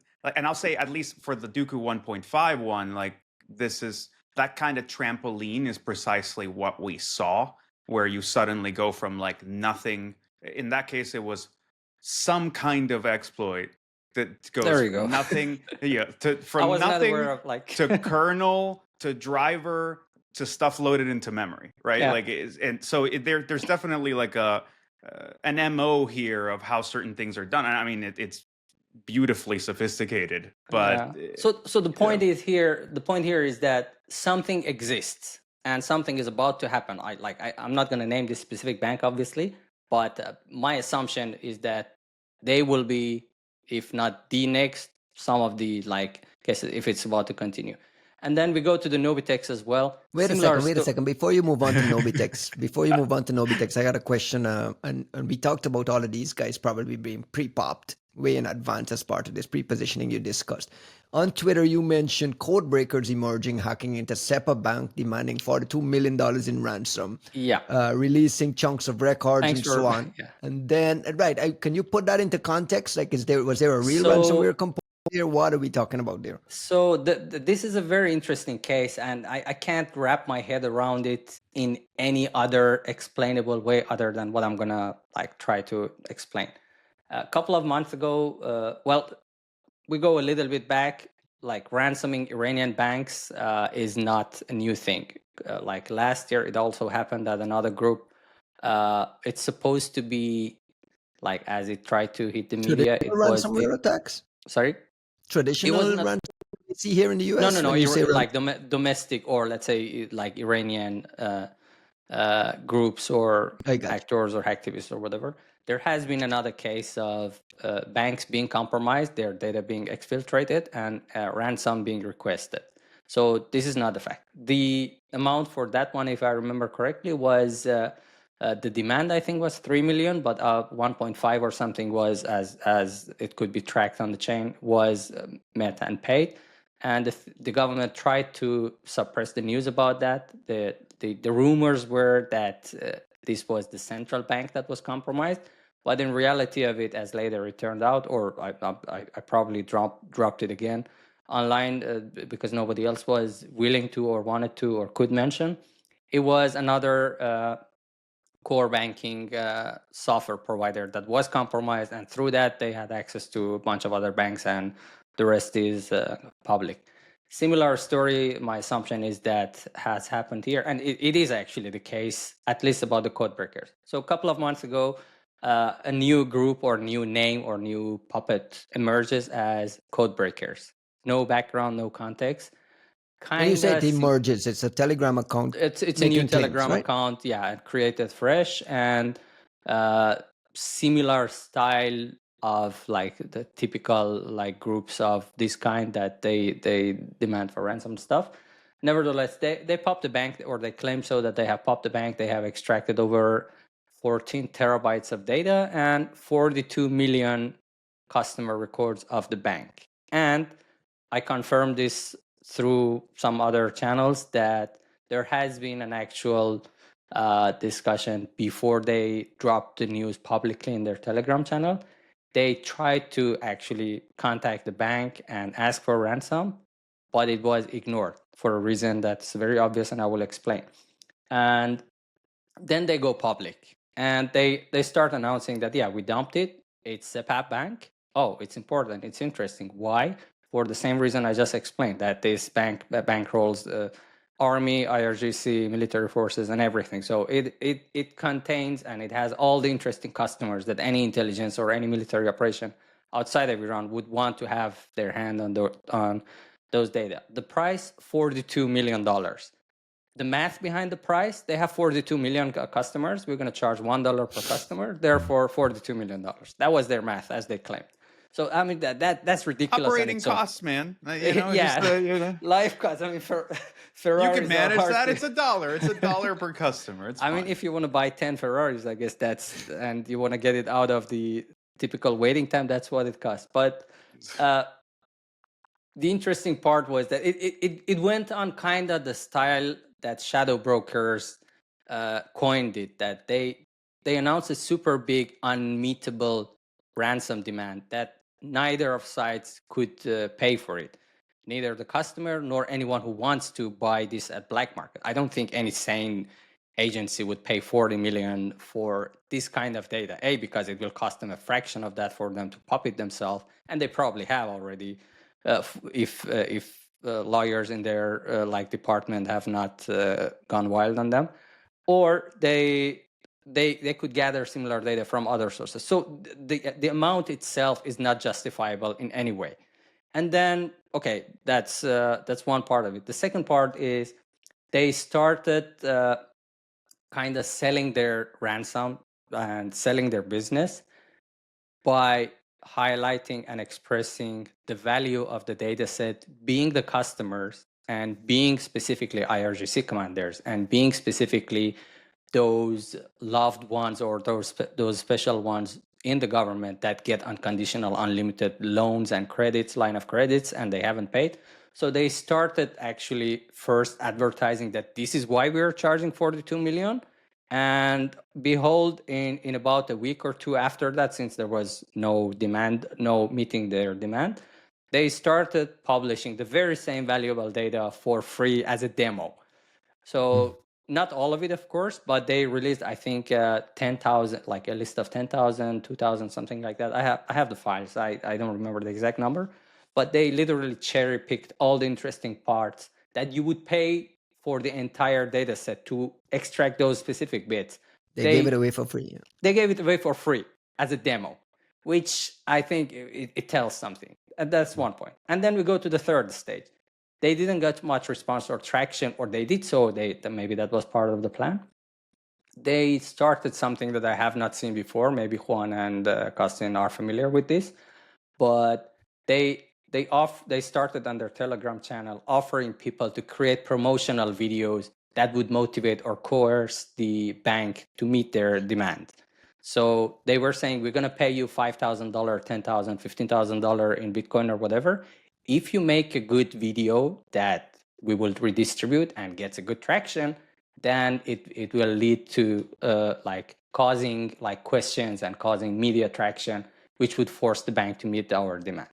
So they ran this operation for a while as well. I don't have any case of confirmed payments, nor have I seen or heard anyone actually doing that. But there were a lot of videos, like a couple of videos were posting. So people actually made the videos? Yeah, there were tens of videos on their channel you could scroll, and most of them were AI generated bullshit with funny subtitles or funny infographics and stuff. But never, people try to do it because it's free money. Why wouldn't you?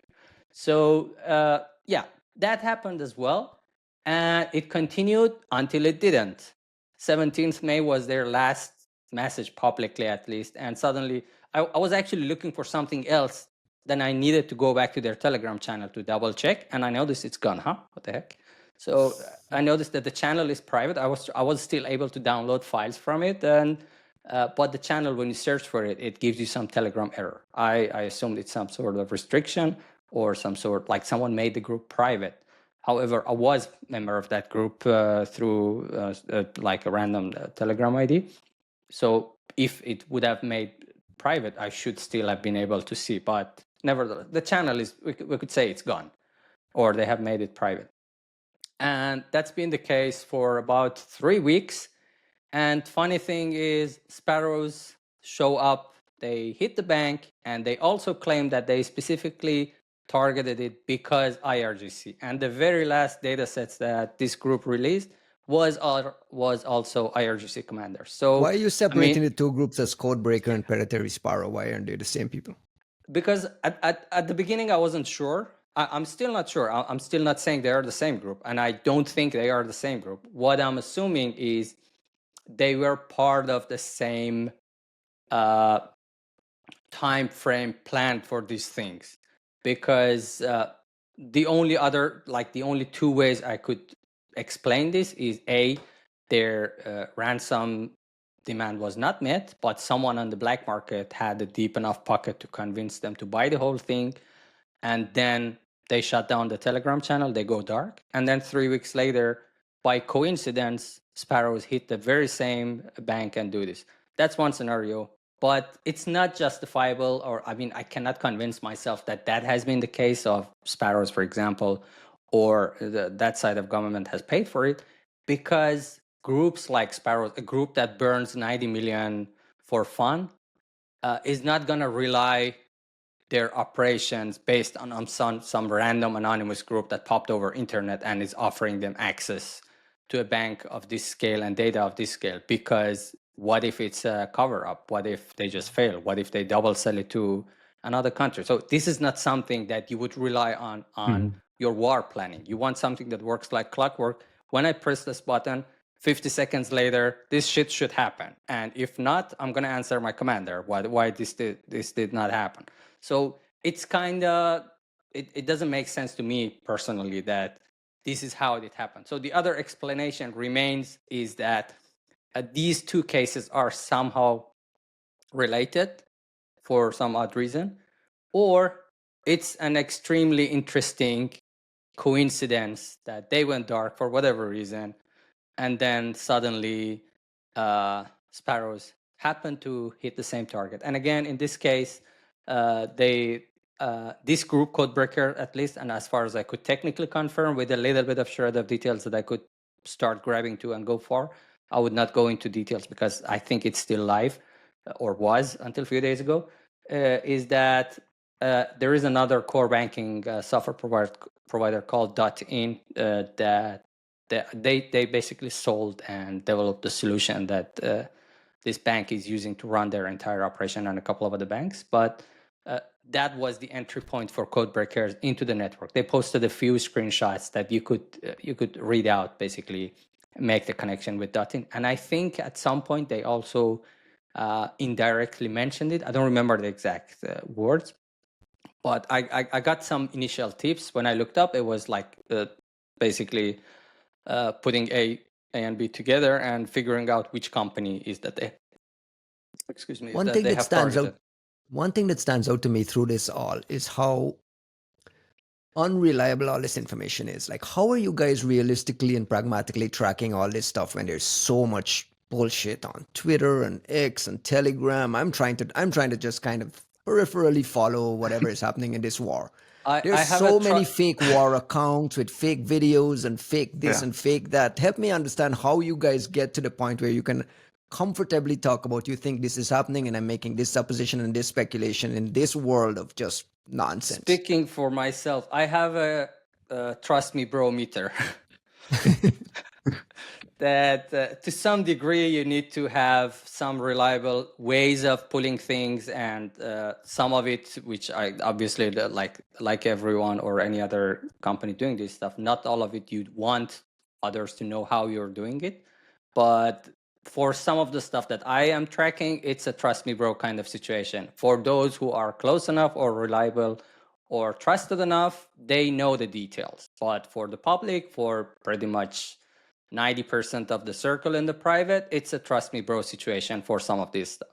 But in general, usually the way I go after this stuff is that I have some context about how everything works. I know that there are these kind of vendors. I know from different cases that this is how the banking system in the country works.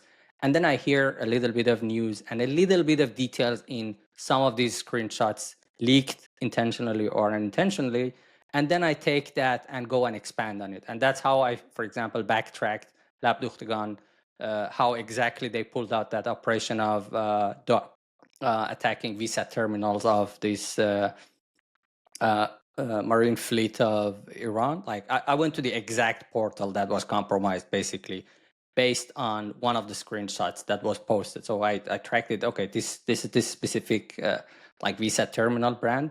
Which companies in Iran provide that? And then the list limited to like 3-4 companies that are supplying that as a service. And then only one of them had basically a similar solution that is used for fleet management based on Visa terminal, based on that specific vendor. And then I looked at the other screenshots and compared to one tiny screenshot of that vendor, which I think they didn't want to specifically show that, but it was a little bit part of one of their documentations that's online there exposed. And it was a very interesting match between the style of the map that Laptoctagon like released their screenshot that shows where the map and the fleet are versus how this software screenshot from this specific company shows that. So it was almost a one-to-one match. Then the coin dropped, and then I pulled a second way of confirmation that tried to reach out to other people or figure out like the internet footprint of that company, and then the coin dropped that okay, this must be exactly how they have done their job. Similar story with the banking cases as well. And yeah, so we reached to the point that code breakers basically do this through this Dutton company, and then they disappear for whatever reason, and then the sparrows drop in either as a coincidence or as a follow-up, or I don't know. We are just thinking out loud here, I guess, all of us, speculating. I mean, Brian, what you're describing is like the typical fog of war stuff, but amplified to the umpteenth degree when it comes to anything cyber. Well, dude, I mean, AI bullshit is bad enough for people who are just trying to track what's happening in a war, even for their own personal edification, or like because they're worried about their friends or whatever. But like the cyber side of this is even worse. Like, look at how much of this is somebody claims a thing, and they claim, someone who claims to be something is claiming that a certain thing happened in a certain way, and they have some evidence of something, and we're hearing reports of something, and we're sitting here trying to align whether those four different things even add up to each other, and we are like very unlikely to have any ground truth on like indicators and actually things that like were authoritatively aligned with whatever incident we're talking about to analyze them in the first place. I mean, I think that's why it's so, when we started the discussion, I talked about like, hey, you got to give us some leeway here to speak, knowing that we're likely to make inaccurate statements, right? Like I tweet, there's definitely a varying degrees of reliability here, even to the things that we're saying, because like Hamid and I looked at indicators for things in the fuel, like gas pump attack. I like was able to look at indicators for the train wiping attack, like back in the day. And then, that led us to like being able to connect certain other things from Indra, from other places. But at that point, you're going, hey, we have a way to break past this hacktivist persona and actually associate things into a threat cluster with high confidence. At this point, right now, like, I don't know of anybody that has concrete anything for any of the groups or any of the attacks that we're discussing beyond whatever these groups happen to be releasing for us. So it's privately shared. Or privately shared, right? Like, or, and I'm saying like people are looking, right? Like, you're finding Iranian stuff in Israel and like other parts, but like with things happening in Iran, half of it is, what visibility do you have? Like, is the internet even on? Like, who do you think is sitting there uploading samples to VirusTotal as like the whole place is getting bombed down? What even is there left, right? Did they hack a thing and then blew it up? And you're like, well, that's the end of that one, right? Like, when are you going to see that domain control? So there's just no, Question, you mentioned seeing things in Israel. What are we seeing coming from the other side? I know there have been some, again, social media reporting on wipers uploaded to VT, wiping disks, some other components. What do we know about what's happening in the other direction? So not a ton. But we have to assume that they have done their pre-positioning as well. Not necessarily pre-positioning for an incident, but you have to assume that they have been doing their cyber as well. I don't know that we have to assume that. I say that because not in direct disagreement with you, Ryan, but I think I was working on a piece of writing that may never see the light of day a couple of days ago, but there's a massive asymmetry here. And I think CTI is like cyber threat intel has done a disservice to the folks that are trying to understand what's happening in this conflict right now, because we have basically closed our eyes completely to the capabilities of the Israelis, which are vast, and have hyper focused on the attacks of the Iranians, which largely are unsophisticated, shitty, but brazen.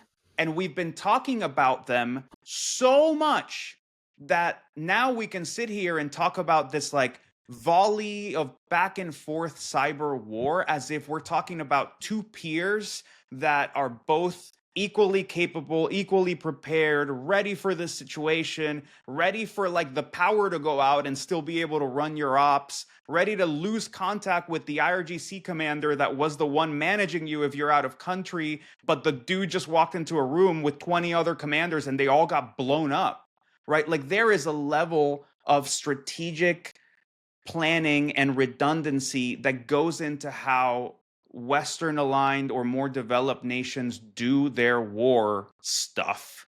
But And wait, Juan. the assumption that the North Koreans and the Iranians and whatever are going to do it the same way and equally capably, I think is buying into a lot of the bullshit that those places peddle.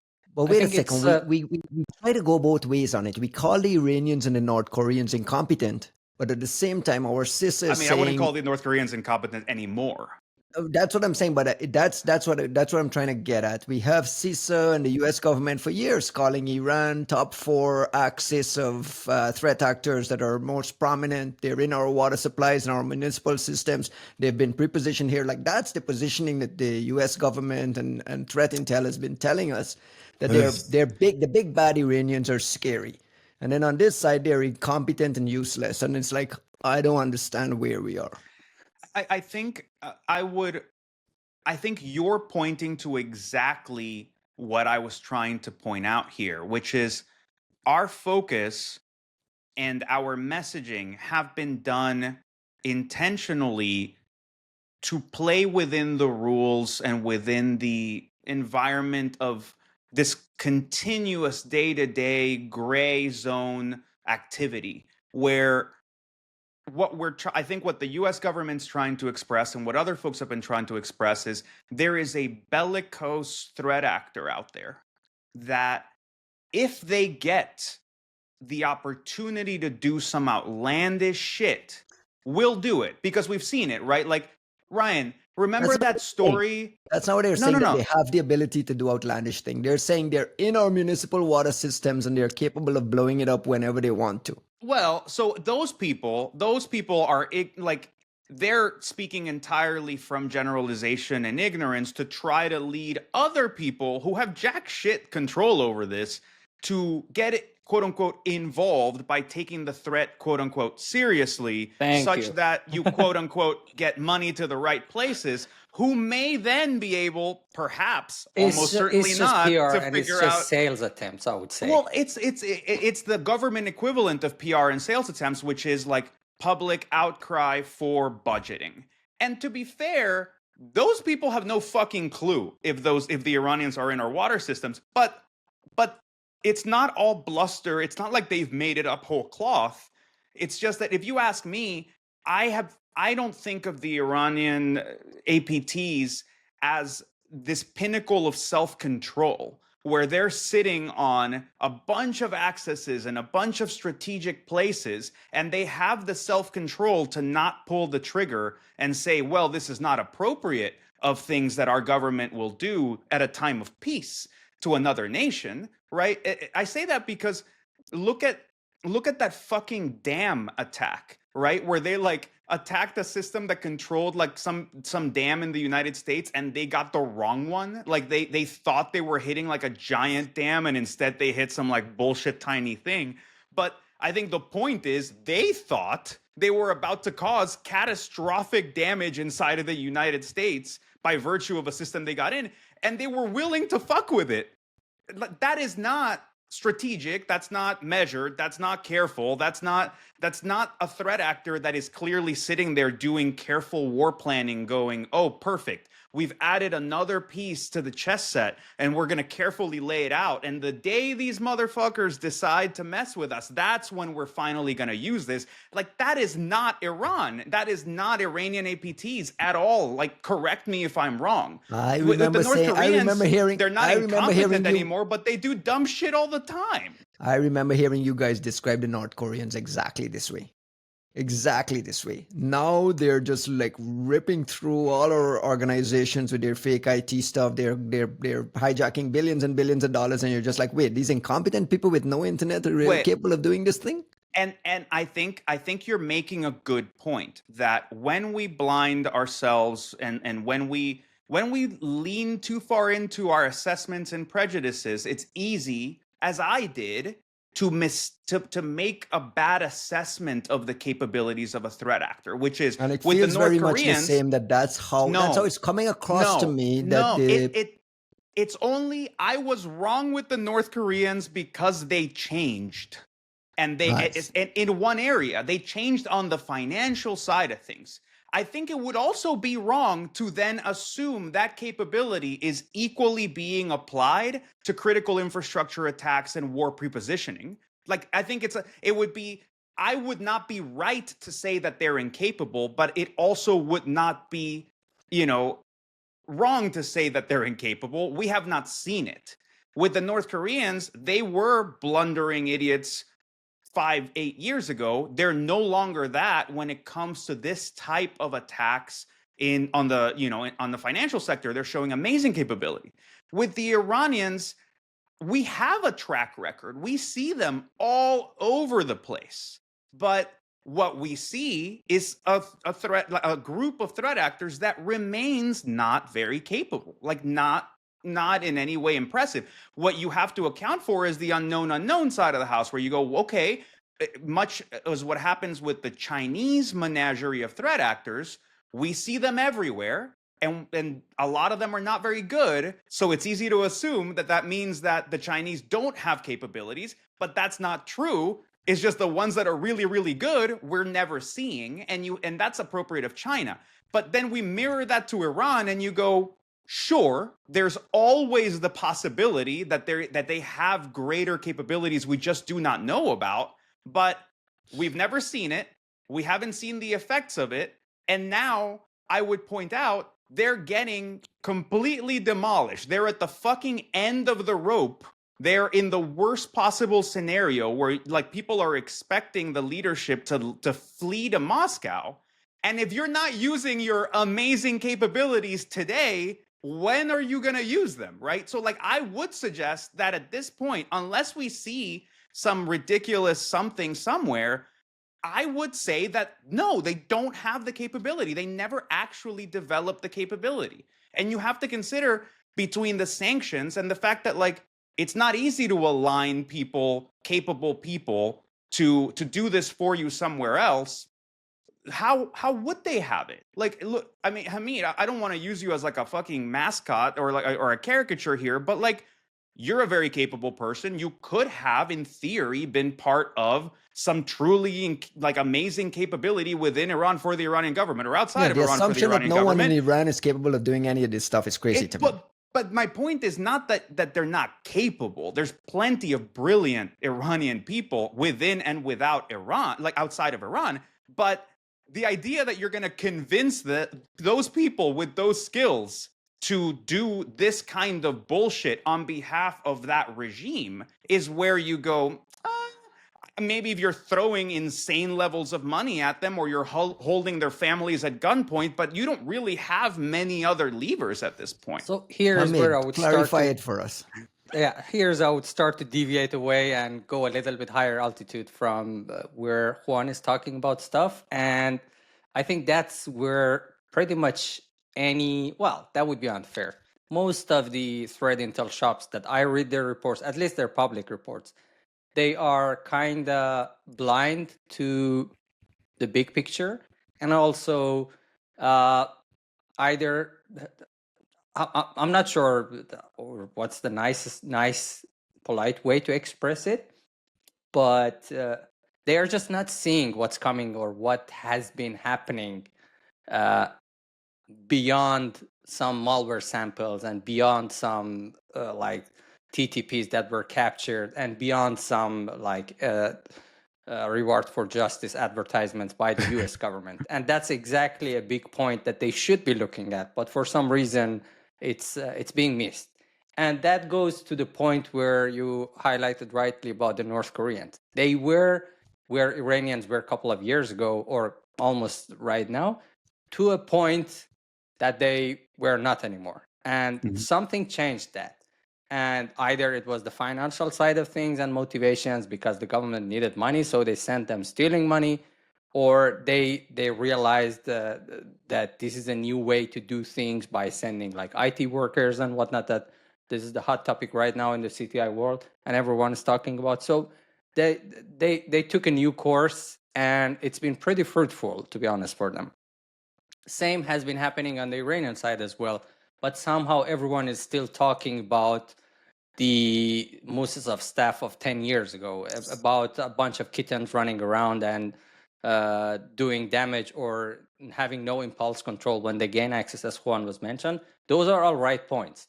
But there is a lot more going on than just a bunch of kittens running around. And that's where I've been trying to... I actually had something prepared, but I drafted it, but it's been like the Sparrow's paper that took 2 years to took out. I decided to sit on it, and I just got lazy about it. But I'm glad I'm not the only person. I'm not the only one doing this. So thank Christ, man. I have a long thing in cooking about the exact same topic. And jumping right at it is that Iran was bad, I mean, admittedly, in the technical side of things.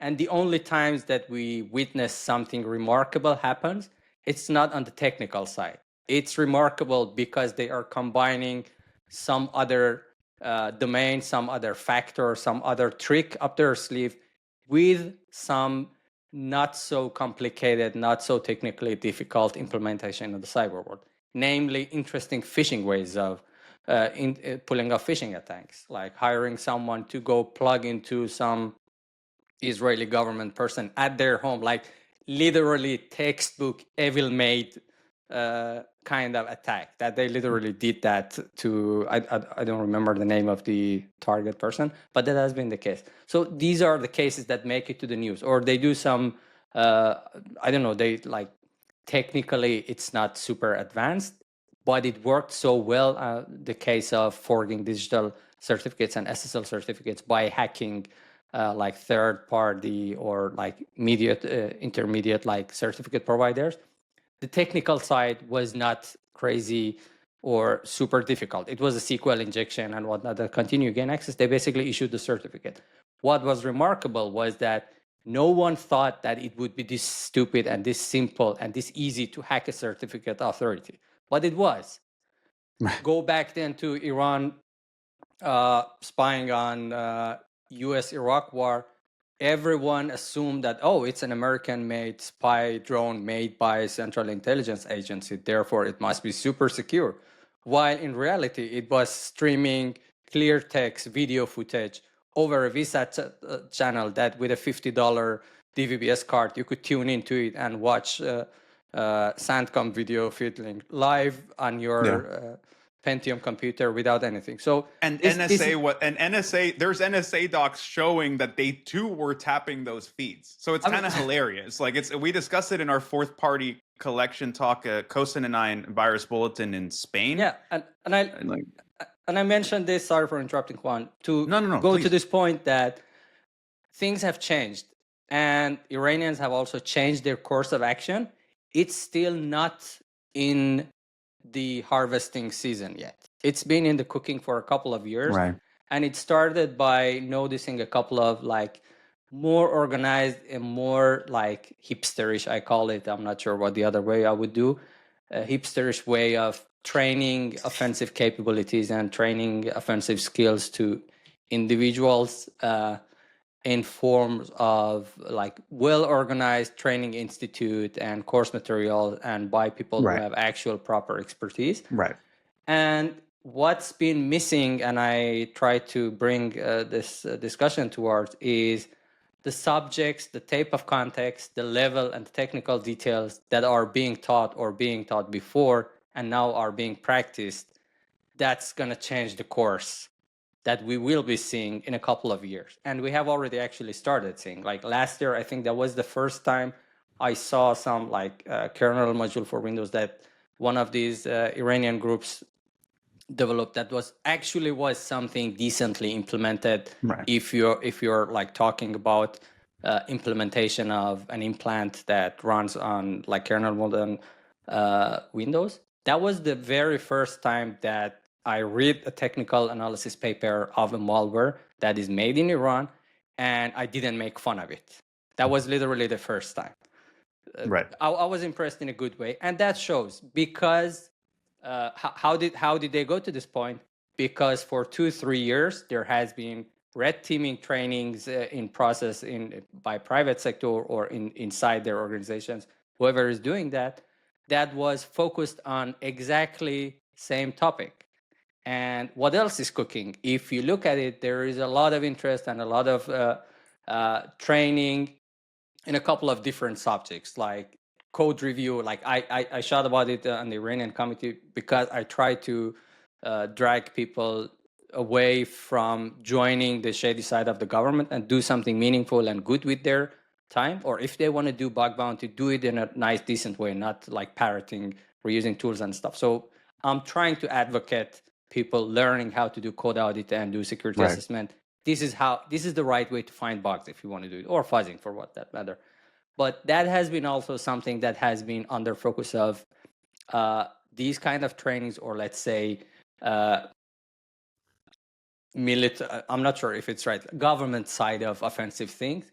That has been a new spotlight as well. And we have already seen fruits of these trainings, because there are a lot of bunch of high adrenaline, high testosterone teenagers that just found the right fun thing to latch onto, and they're going to sit there and they're going to find bugs and they're going to find interesting things, and they're going to sell it to the government because the government sent them to the training. So of course, like the part that I was saying that I would deviate from Juan's point of view was exactly there, because before, like when I left Iran and a little bit after that, there was this image that working with government is nasty.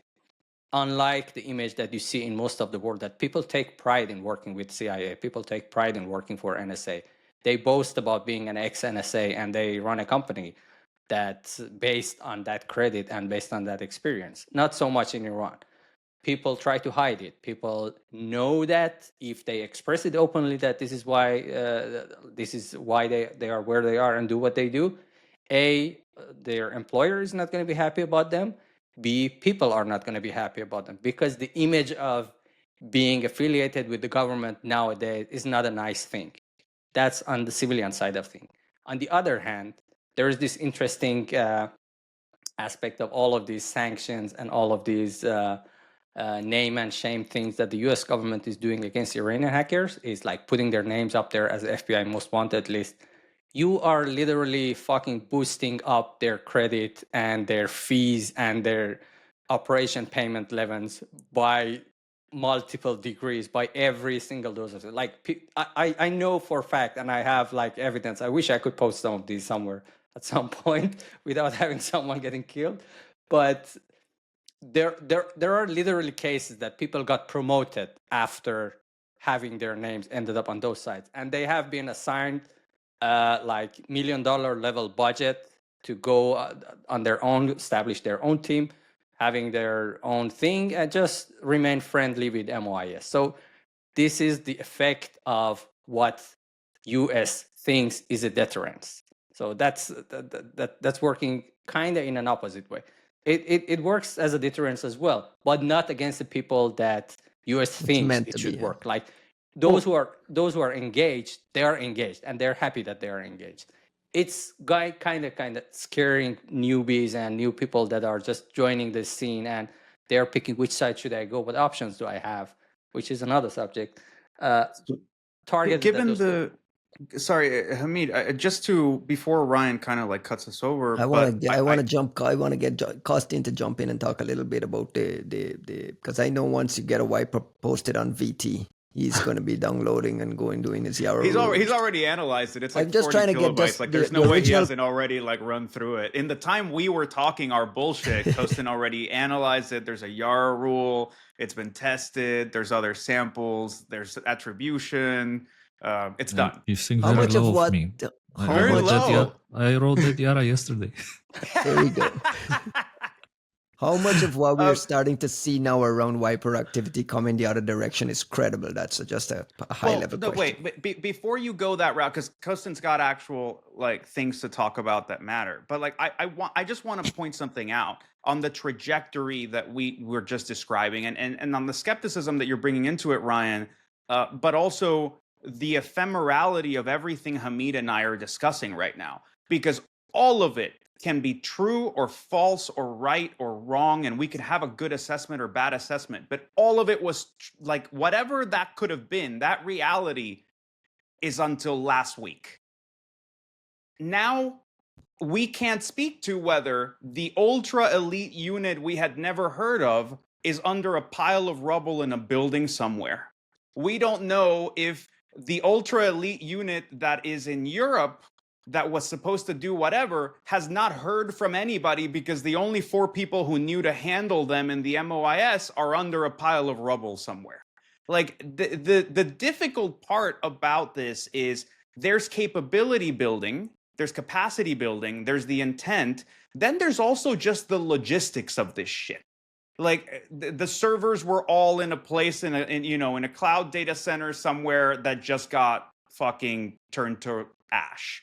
The organizational structure is now missing the 2-3 middle people who knew how these things worked and what the capacities were and who is going to tell whom what to do, right? Like there's a lot of this that goes into how do you have continuity during war? Because you don't know what's going to go down, what phone system's going to be gone, what internet link's going to be gone, what server is going to be gone, what person is going to be gone. And who has the authority, the means, the capacity, the ability, the oversight to keep those operations going as the world is falling apart. And I'm not saying that the Iranians have nothing.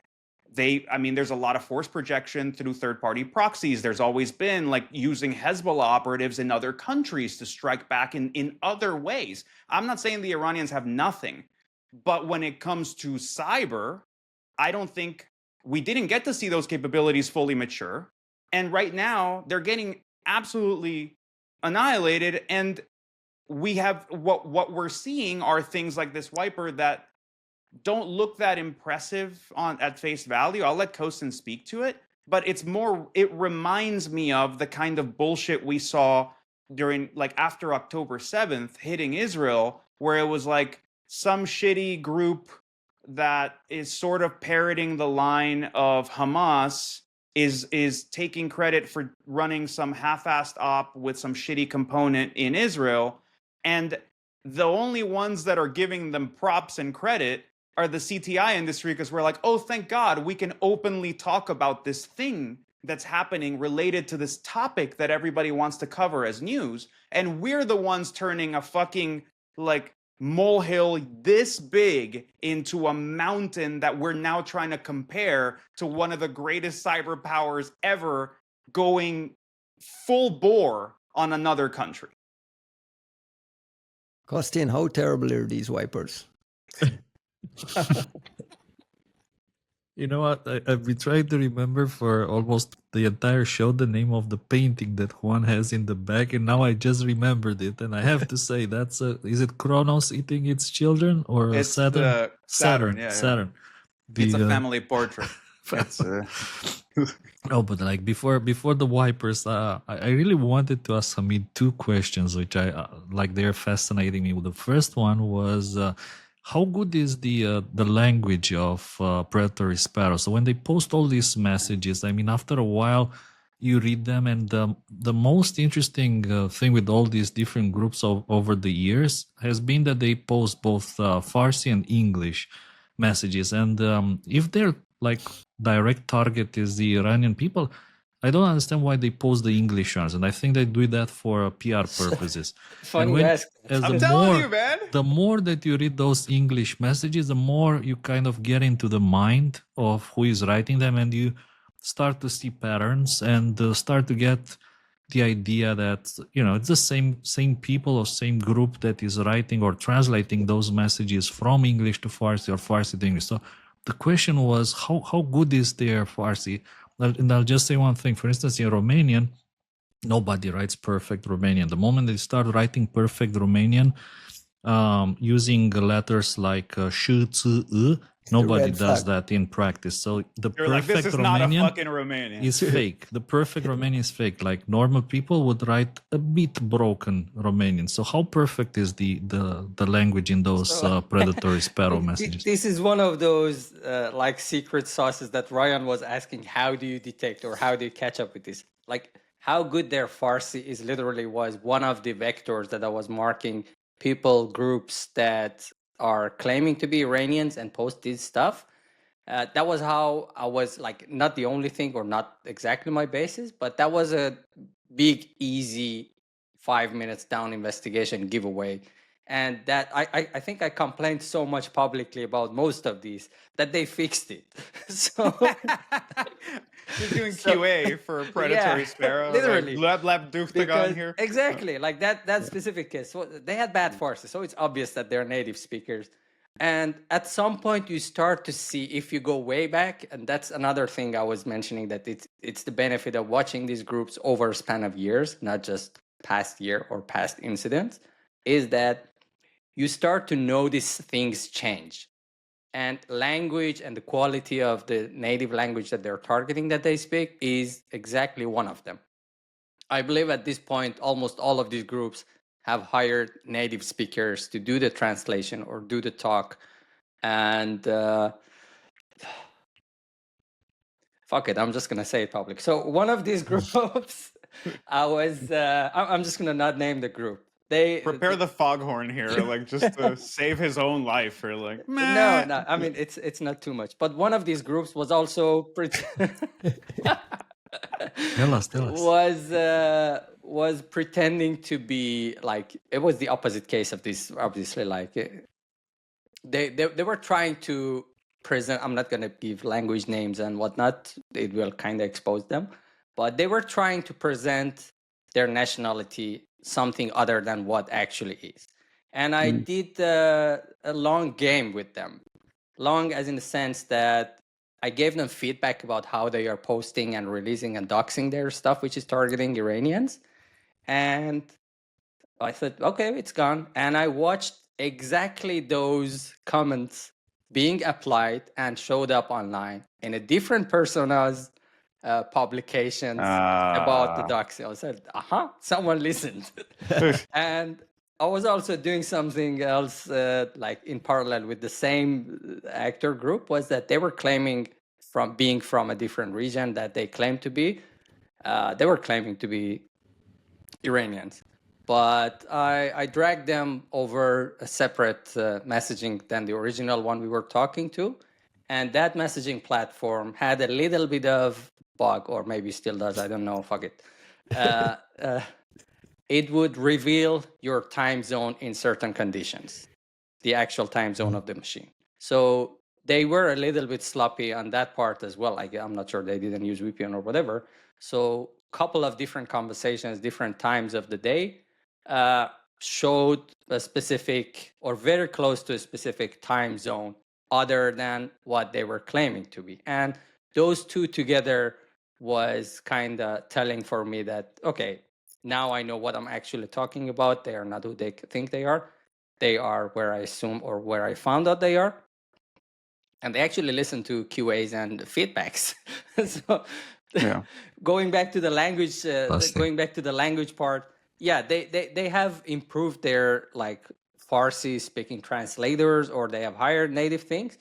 But I think we were chatting about similar thing as well yesterday, that language is not the only thing it's changing.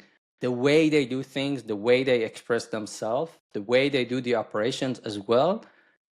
I also observed, like in case of sparrows, for example, I was telling Costin that I have a hunch that like it feels like that the operators behind the keyboard have been changed, or they are different people now because of the way they communicate, because of the way they like do things, or even on the technical side. Before we were like watching gas stations, the visual effect or the PR side of it was more interesting than the past two cases.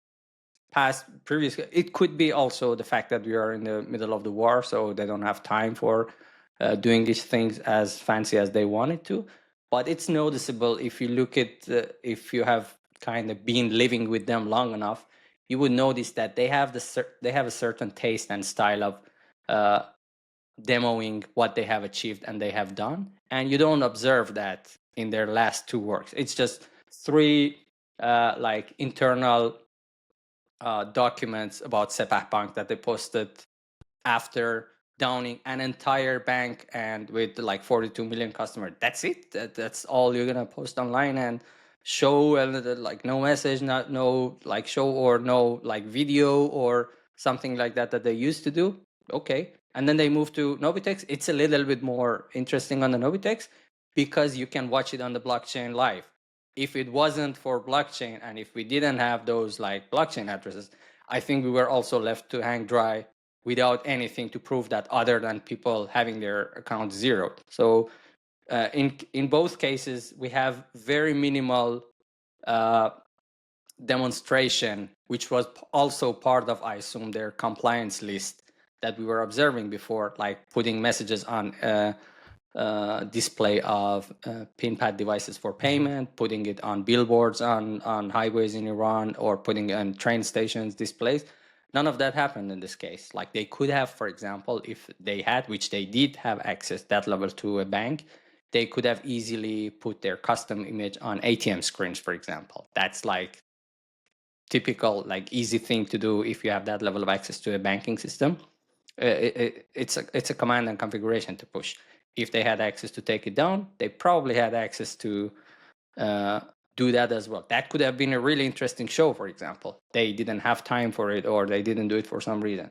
And for Nobitex as well, we are watching them dumping the source code of Nobitex. They have never done that before. Like in case of previous attacks, despite how interesting it was, or even why did they not release the source code of the like gas distribution system, for example?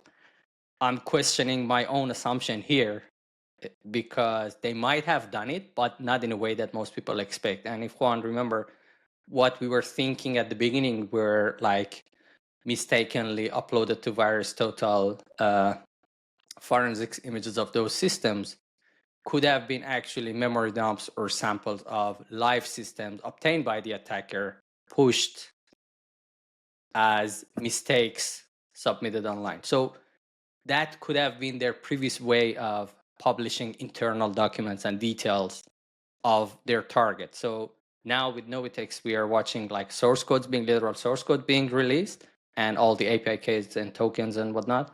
And in the gas station attack, we were watching binaries, we were watching live credentials, VPN configurations, like web page stuff like that. But it was not in an easy digestible form. They were like memory dumps. So yeah, let's wrap it up and go back to Costin. No. Costin, you had a second question for I Hamid? have a second question, sure. Yeah. So we talked about the offensive capabilities of different Iranian groups, and I think there's, of course, everywhere in the world there's a difference between let's say the capabilities of people of working for the government and the private sector, and of course it breaks down to salaries, remuneration, whatever, access, capabilities, being able to do things under the cover of the law. But I wanted to ask you another question. I know there's at least 5 antivirus companies from Iran, like paved antivirus, unpack's antivirus, Behinech, Hamrach antivirus, Shafaf antivirus. So I wanted to ask, like, how good are these products? I mean, with all that's happening right now, there must be an insane pressure on these companies. Like, what are you guys doing? Everything's getting wiped, burned, everything's in flames. What are your products doing? Why aren't they stopping the invaders? Doesn't KL sell there as well? I think so. And ESET, if you remember, Lab Duktegan or Green Leakers, they were complaining about the fact that ESET was selling massively to Iran. So I would Casper assume Secrets had put out some screenshots about some I mean, deals in that Iran. was also open Correct. secret, not even a secret. Everyone knows that this is happening. It was just highlighting it on a letter. So But I would ask you this: how good they how good are, are these products? And like we know that China probably have very good threat intel capabilities, but they're choosing not to say anything. Is it the same in Iran? Are these guys maybe good and maybe they know a lot? Maybe from incident response they find interesting tool samples, but they never blog about it. Is that the case here? Yeah, there are two interesting aspects of it. First, like the quality of it. Most of them are junk, straight up junk in terms of technicality and capability to detect stuff. But some of them, considering the size of the team and the company that's behind them and the amount of limited resources that they have and access or lack thereof access to like international resources like most CTI people share with each other and do, they don't have those access.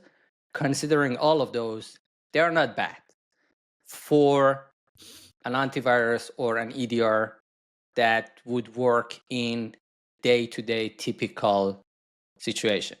When it comes to advanced threats, when it comes to someone capable of actually grabbing their binary and reversing it and find bugs with it, that's a fun land to focus on and look at. Because if you look at, like, for example, I'm no Windows vulnerability researcher, even experienced or professional, nor expert or anything. I just literally follow ABCs of this stuff. But if you look at, for example, implementations of drivers of some of these, how the product is architected, they have made a lot of mistakes. They fix them, to their credit. Some of them get fixed when they are reported to them. But if you are a little bit more than above average, if you're an advanced actor or a government actor or something, it's a piece of cake for you to target it and even exploit it, actually. So you would actually be happy if that specific EDR or AV is deployed, because that's a good cover for literally using it as a C2 or using it as a way to escalate your privilege in OS or block visibility to the same EDR that is deployed to catch you. So if you're an advanced or above attacker, you're in a happy place. For average day-to-day malwares and basic stuff that are known, it's actually relatively good. But good until you start looking under the hood and try to bypass it. So as it is out of the box, it detects stuff, but it's super easy to tamper with them. And then oh, sorry, go ahead, Hamid. And then on the other side is like Costin was asking, is it the case that people do stuff but they can't publish or they don't publish? That's very much the case, and that's what I've also been trying to be vocal about it over Twitter for past couple of years, is that you rarely see anything published from Iranian government or private sector about all of these APT activities. Moise has put out some reports on APT they've seen in Iran. I think we've talked about it here in the past. So they have documented some things, but it's not been in any sort of detailed way, right? Like all the cases that have been published over past 10 years, I would say are less than fingers of both hands. So there are only 5-6 good reports out there that are published with the technical details that you can actually act upon. I want to piggyback on that software available in Iran to ask about the use of Western apps and software in Iran. Like, for instance, WhatsApp is denying an Iranian claim that it is spying for Israel after the Iranian state broadcaster urged people to remove WhatsApp. Like, for instance, is WhatsApp the embedded messenger there? Is it Telegram? And how much of that is like real? I will get there, yeah. But back to Costin's question, yeah, there are a couple of CTI companies, like only a handful, I would say 2-3 companies that do that. And in cases that Iran has been subject of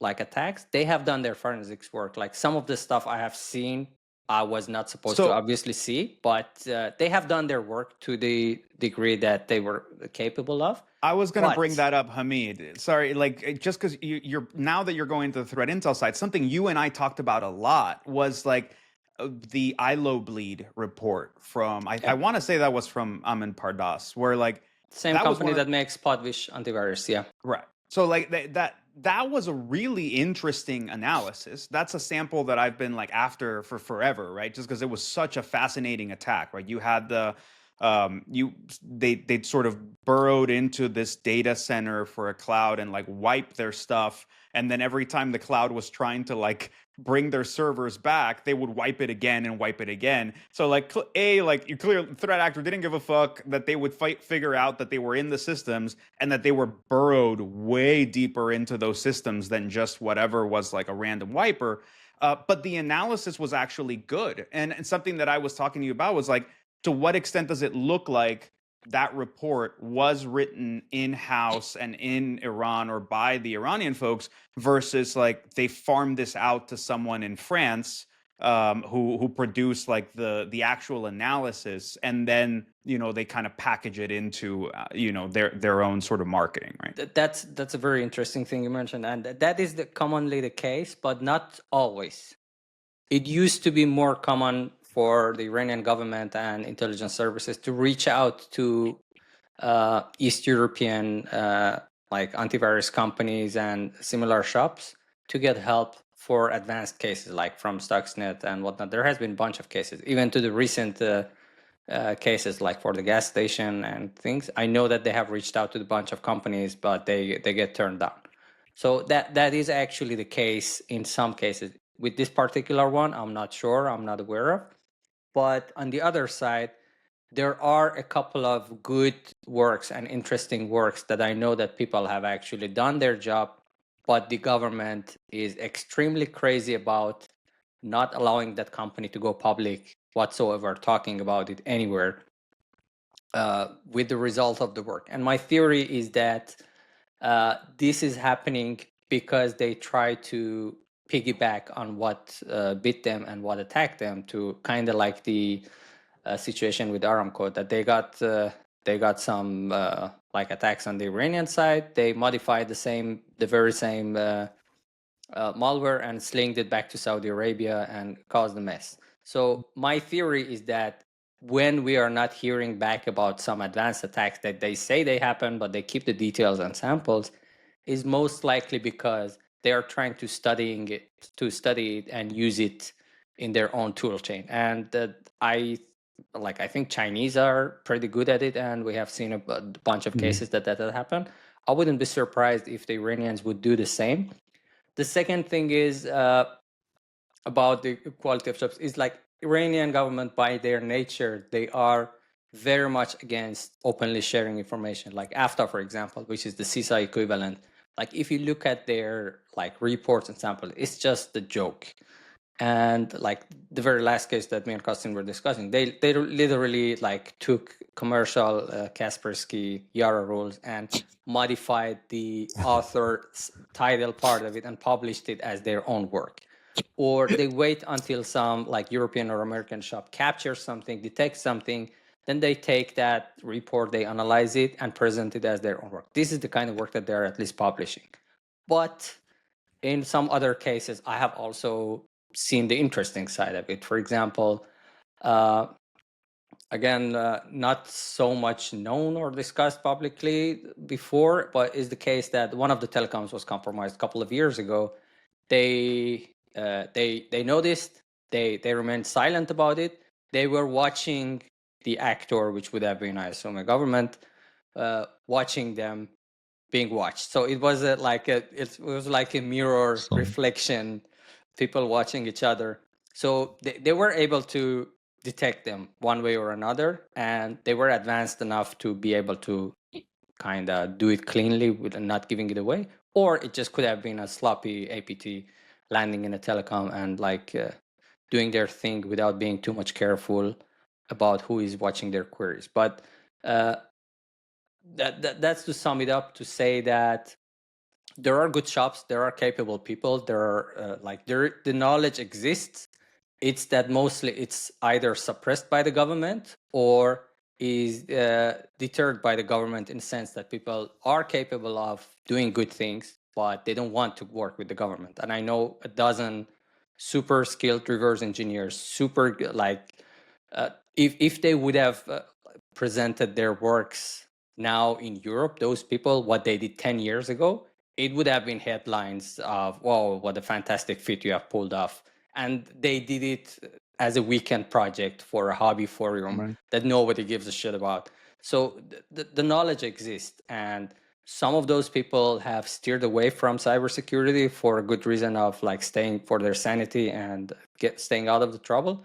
Some of them are absorbed by the government, and now they are doing those trainings. Now they are developing those implants. Now they are teaching other people. Now they are getting paid to run their own team. And you see them as new like proxy groups, or you see them as new groups, or you like new kitten clusters and whatnot.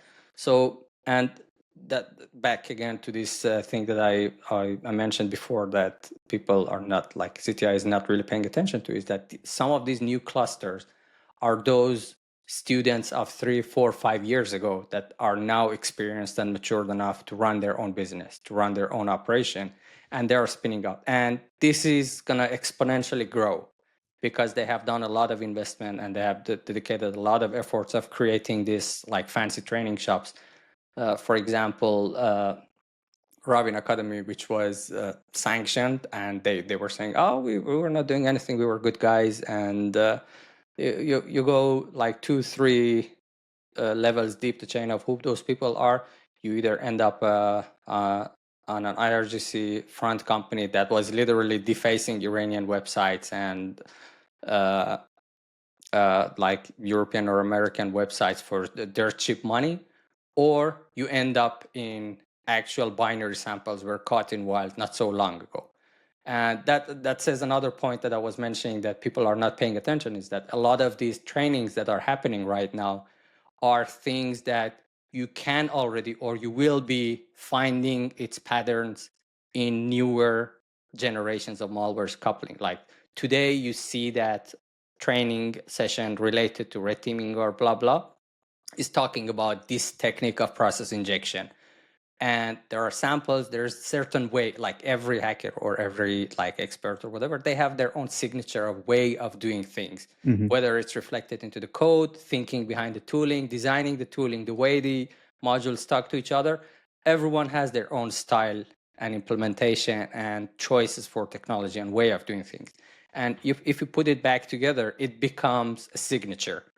And there are a lot of these signatures laying around that are being ignored, or maybe they are not. I don't know. CTI is not my day job. I have no idea. Maybe it should be. But Man. some of these like signatures, I'm pretty sure if you look back and wait long enough, you would see them in live samples sooner or later in some operations. And that literally happened not too long ago with one specific tool, that this temple of thing. What was it? I think was it the X-Force that they published, or was it Talos? They announced a new cluster of Iranian activity that's a new actor basically, and that they are advanced. But bottom line was that they are into modular Windows GUI based tooling to run their operations, and the implementation is so that Temple of Oats. Temple of Oats, yeah, thank you. So it's I a haven't seen modular this. design that shows that some like thinking has gone through, and that pattern and style of designing is something that you can observe in the private sector elsewhere already. So if someone pays close attention and knows where to look for things, you would be able to connect the dots one way or another. But that's like there are similar cases like that, and also malwares that you see their samples are disclosed, like Laptoptagon or others are like dumping every now and then. The style of the code that those are written, if you go back in time travel, and look carefully, you would notice patterns, those at similar to those as well. But to wrap it up, Costin's question, yes, there are interesting people, there are capable people. It's just they are either being suppressed or scared away from working for the government. Right. Shout outs to our friend Mark Lechtik, who worked on the Temple of Oaths report. Oh, nice. Yes, Google Cloud. I don't know what they call them now. Google Threat Intelligence Group has a report out. I'll put a link in the show description. Since you mentioned shout outs, let's close the show with some shout outs. Oh, this motherfucker. We're 2.5 hours in. We said it was a 3-hour episode today. You gave can us do long shout outs. Very long shout out to the people who found this iOS vulnerability. I think it's just worth one thing we didn't cover was this info up that Israel talked about and they are still about to announce. There were two interesting news that we wrote we didn't talk about. One was the case that they did an info op operation that was, I think it's a pretty interesting case that they did an info operation to basically lure a couple of IRGC commanders based on falsified intel into a known location that they were tracking and then bomb that place and kill, I think, over 20 commanders by that operation. There is that. And then there's the other one. The other one that was interesting to me is the Israeli ambassador to the US. Yeah. In an interview mentioned that the exploding beepers in Lebanon would look almost very, very simple to something that's actually happening right now. What are we speculating that could be? Yeah, so I assumed that would be related to the drones because I heard rumors, again, unconfirmed, we are just talking and no evidence. We don't fact check, so we're good. It's all good. There were just too many of them. Like I would say at this point over 500 maybe that they seem to be controlled, like fly at the same time hitting different locations. So either they are remotely operated or they have a lot of people on the ground doing these things. And we also saw like a pickup truck that was modified with this like cubicle containers, small size of a shoebox, a little bit larger maybe, that drones would like fly off of it and go around. That takes a lot of work and preparation. Israel says that they have been doing that for over a year. Fair enough. But managing them, another thing I have to get back to about managing these drones, it's too much work for such a short period of time that they had effect in like 2 days. So my theory or one of my guesses about this feat that the ambassador was talking about is this rumor that they somehow managed to establish a company to manufacture drones inside Iran, legitimately funded by the government as something like that. And what we have seen, like basically production level number of drones being deployed in the field is related to that. That could be just a theory, but it would kind of fit the frame of something similar to beepers, exploding beepers, that would make it look simple. Like, yeah, like establishing a production line in your adversary territory, land, having them fund it and budget it and register it as a company. That's fucking remarkable if that's the case. Even like importing it, that many like number of drones and keeping it for the specific day without getting caught until the last minute or the day during the operation, that's also remarkable. And there was a case. So on that one, I'll be honest. I agree with you that that's probably what was being referenced because I'm like you. I'm appreciating the logistics of what this must have been. I think what's missing in order to like appreciate it at the same level as the beeper story is the damage assessment. Like it's hard to know. Like right now, it's just like, oh, there were drones, and you're like, yeah, and now you're bombing stuff with missiles. Like, who cares? But like if there's a way to essentially characterize that a little bit better and say, okay, yeah, the drones were really critical because at the beginning of this thing, they like blew up all this other shit, or they dismantled all of these logistical routes. Then you They go, were the okay, surprise factor, basically. right, like so, and what did the surprise factor accomplish? I think is what's, and I'm not putting that to you, unless, I mean, if you have the answer, that's phenomenal. But I think that's what's missing for people to appreciate this with the same way as the beepers. Is with the beepers, we immediately knew it was like, oh shit, like they just basically maimed all of Hezbollah's logistics from like top to bottom.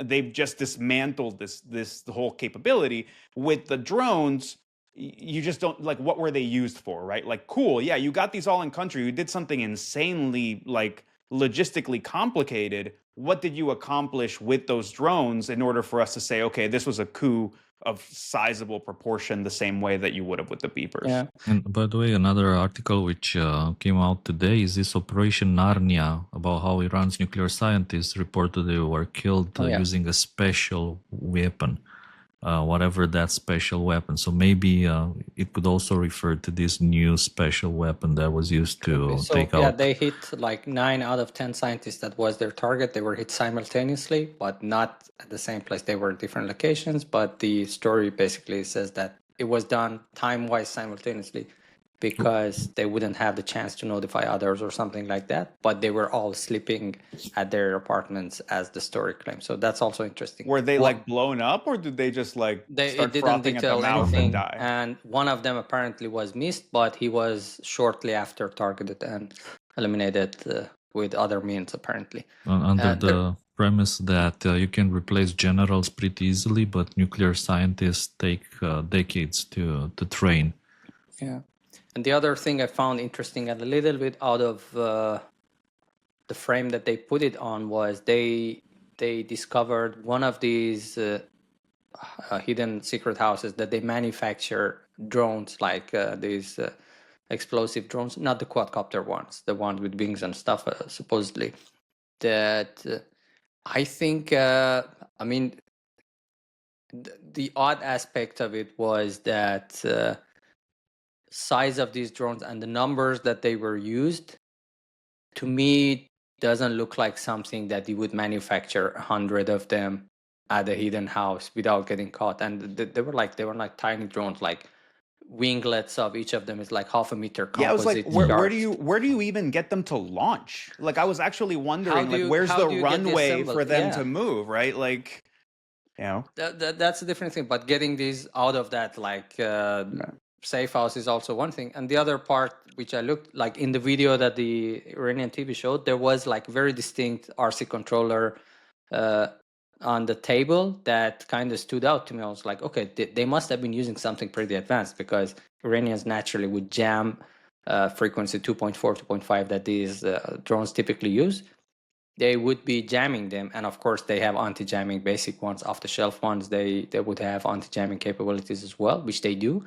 So I went again, like did a little bit of work and quickly found out which exact model this controller that at least is shown to the video in the video is. And looking at the specs of it, it's just an off-the-shelf typical RC one, so no advanced capabilities or being able to pair up with some other advanced like backpack of advanced capabilities. So that kind of didn't you think it was just for testing? I know exactly the controller you're referring to, because it's like it's a red box in the middle of the video, right? Either so like testing, or it's placed there to show that, oh, we actually achieved something and discovering these guys. Because when you look at when these drones were used and where they were used in urban areas, which is very complicated if you know how to fly drones.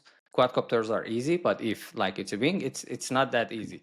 On top of that, they usually attack in pitch dark and pitch at night. So that adds very much to the complexity, and navigating into a busy city like Tehran, it's not easy. So I didn't really buy it, to say, like, to sum it up basically. So there should be more into that they're not telling us. Did they show us like a drone factory for Iranian that's drones? my assumption. Yeah, like they showed us like the Shaheed ones with the wings, or like we're building them here, and it's like, this is the Israelis doing it. Because the size of things and the scale of the operation and the logistics isn't something that would fit in a basement of a secret house somewhere. Well, that's why I was asking about the runway. Like, when I saw that and I saw that they were winged, like, you don't like, how are they taking off? If you're telling me that they made a fuck ton of these, I mean, Shaheds take off in like basically no runway. You can fire them off a truck with a like right off. Yeah. That's how they Because actually what launch. I'm thinking here is like, how many people would the Israelis have that can line up a bunch of these winged ones? It's not like the quadcopters that just take off out of boxes. That's right? the part that doesn't add up, and I think there's a Right. lot more to that. And then the last part to wrap it, this like drone things, is that, well, there was also videos and evidence of spike missiles that they're like shoulder fires. For those who are not familiar, they are like basically handheld, like shoulder fired guided missiles. So the operator has to control the target to hit it, and they are not normally, as far as I know, I'm no expert, so I could be wrong. Normally, as they are operated on the spot. They don't have like any remote control or anything. Iran claimed that the ones that they discovered in Iran were all modified to have some online communication capability, either to broadcast the image live to some place or to remote control. Remote control, I wouldn't think so, because it's flying only for a couple of seconds before it hits the target. So it wouldn't make sense to put it on a VSAT link or something that has latency that would already ruin it. So my assumption is that just to broadcast the video from the zone right away. So if they get caught, they still have some footage. And to wrap it up all under one umbrella of internet connectivity. So Iranians were assuming or thought that all of these drones, all of these communications and stuff are happening over cellular network and existing like mobile telecom network of the country. And that was one of the basically reasons, I assume, behind shutting down the internet very rapidly for a period of time, so that they would basically blind these drones and these attacks. And to their surprise, it had zero effect of it, because the very time that they practically shut down the internet for like nobody had access and nothing was working, at the very same night there were like some large scale actually drone attacks happening. So their theory proved to be wrong. Juanito, on the kinetic side, the U.S. government has made it clear that we're in the background supporting. Israel is doing all of it. We're supporting. Are we assuming there's a lot of information sharing and victim sharing and access sharing between the U.S. and Israel here on the cyber side? I mean, it depends on whether you believe Ted Cruz or not, right? Like it's yeah. So this is touchy, right? It's super fucking touchy because there's a very unclear line on the part of the U.S. government as to whether, like, to what degree are we involved. And I think I don't know jack shit about what the U.S. government is doing, so I can speak quite openly and say I don't see how we could possibly not be already involved in the intel and the whatever and in providing weapons and so on. At the same time, it's not like the Israelis didn't have these capabilities or didn't have things kind of set up. And the whole point of prepositioning is it's not like they called us on Saturday to tell us that they need help for Monday. Like, this is shit that's been getting, it must be interagency coordination on this all the time, consistently. So it becomes a question of like, well, what was CIA holding back that they weren't sharing with Mossad that they could share at a time of war, that they would keep to themselves as like, what are the CIA things versus the Mossad things and so on. So it's a kind of complicated, it's complicated insofar as like, it's not episodic. Like the answer could very well be, actually, let's say CIA didn't have shit in Iran. We lost all our networks 6 years ago, but we've been relying on this regional partner who's the most able runner for 90% of our intel regarding Iran. And now they've decided to do whatever the fuck they want. That is a possibility. So I don't know, right? Like, I think the question here becomes really what American capabilities do the Israelis need that they couldn't provide for themselves in handling Iran? And like, some of it is things like, oh, well, in order to stop certain kinds of missiles going to Israel, you need like a U.S. carrier that happens to be parked somewhere else, right? Like this is what happened even with like the drone rain that came from Iran to Israel. Like 2 days after I left, um, a lot of it apparently was deflected by the Israelis, but also by the Jordanians and by the U.S. carrier that was like off the coast. So there's things like that, or it's like, oh, if they're going to do a bombing run, okay, like the Israelis can handle it the first couple of times, but then in order to have sustained denial of the airspace, you are going to need the US to participate, right? Like, so it becomes questions of like, how much do they need to start the war versus how much do they need to carry it out? And that's always been a fear on the part of US administrations, that it's not that the Israelis need us to kick shit off. They can kick it off themselves, but they're going to need us in order to finish it. So the fear has always been that Bibi would go and start something that the U.S. is going to have to inevitably follow suit on. And I mean, that may very well be the case, but I think now we're seeing the reality of war, which never pans out to the expectations, the planning, the strategy, the military assessments, which is this shit started, and now we're wondering how long the Iranian regime as it is can stand. Like, you know, and I say that because the Hezbollah situation has taught us that war planning and war and like intelligence at war, when it comes to a truly qualified actor like Israel, can be so decisive when applied in a surprise manner and in a true capability, that it can literally wipe out an enemy that by all assessments would be like a world-class military problem with international force projection and so on and so forth. Like what we learned with this is the beeper op is like, if there's, I don't know if they give away fucking Oscars or Nobel Prizes for like legit shit in intel, the beeper op is a no joke coup. I can tell you from like just having always watched this region, the idea was Hezbollah is Iran's army close to Israel. They were they were the ones doing international terrorism attacks as far back as the EMEA bombing in Argentina fucking 30 years ago.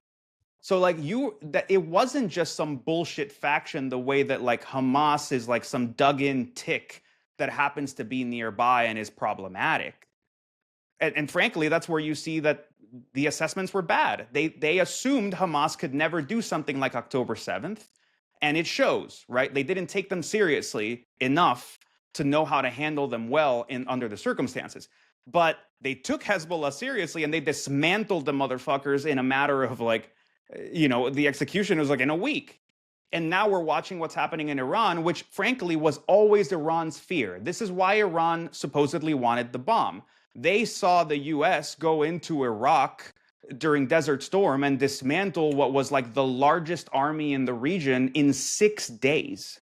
And they went, holy shit, like we cannot possibly have the same thing happen to us. And that begins a lot of this sort of like ratcheting and escalatory stuff and a lot of the force projection through proxies in the region. So, I mean, look, all I'm trying to say is like, it's admirable. Like we're watching true modern warfare at the cusp of capabilities, at least on one side of the war. And I'm not saying bad shit is not going to happen in retaliation. It almost certainly will. But you're just talking about a completely different class of adversaries facing off. What do we expect to go ahead? Just wanted to touch on this thing and like say something quickly. So the same way like Iranians have been boasting about their military capabilities, like missiles, technologies, and accuracy, drones, radar systems, and like protecting their airspace for a very long period of time and almost making everyone believe it. I have to say their cyber capabilities that they advertise and they boast about, it's pretty much at the same state. So they talk a lot about being able to do that. They talk a lot about having visibility over a lot of stuff, having influence and control over a lot of things, being able to pull off stuff interesting. it's sad, but the reality of it is that those capabilities are as advanced and as functional and as lasting as what we just witnessed past couple of days, going up the smoke in a matter of hours, if not days.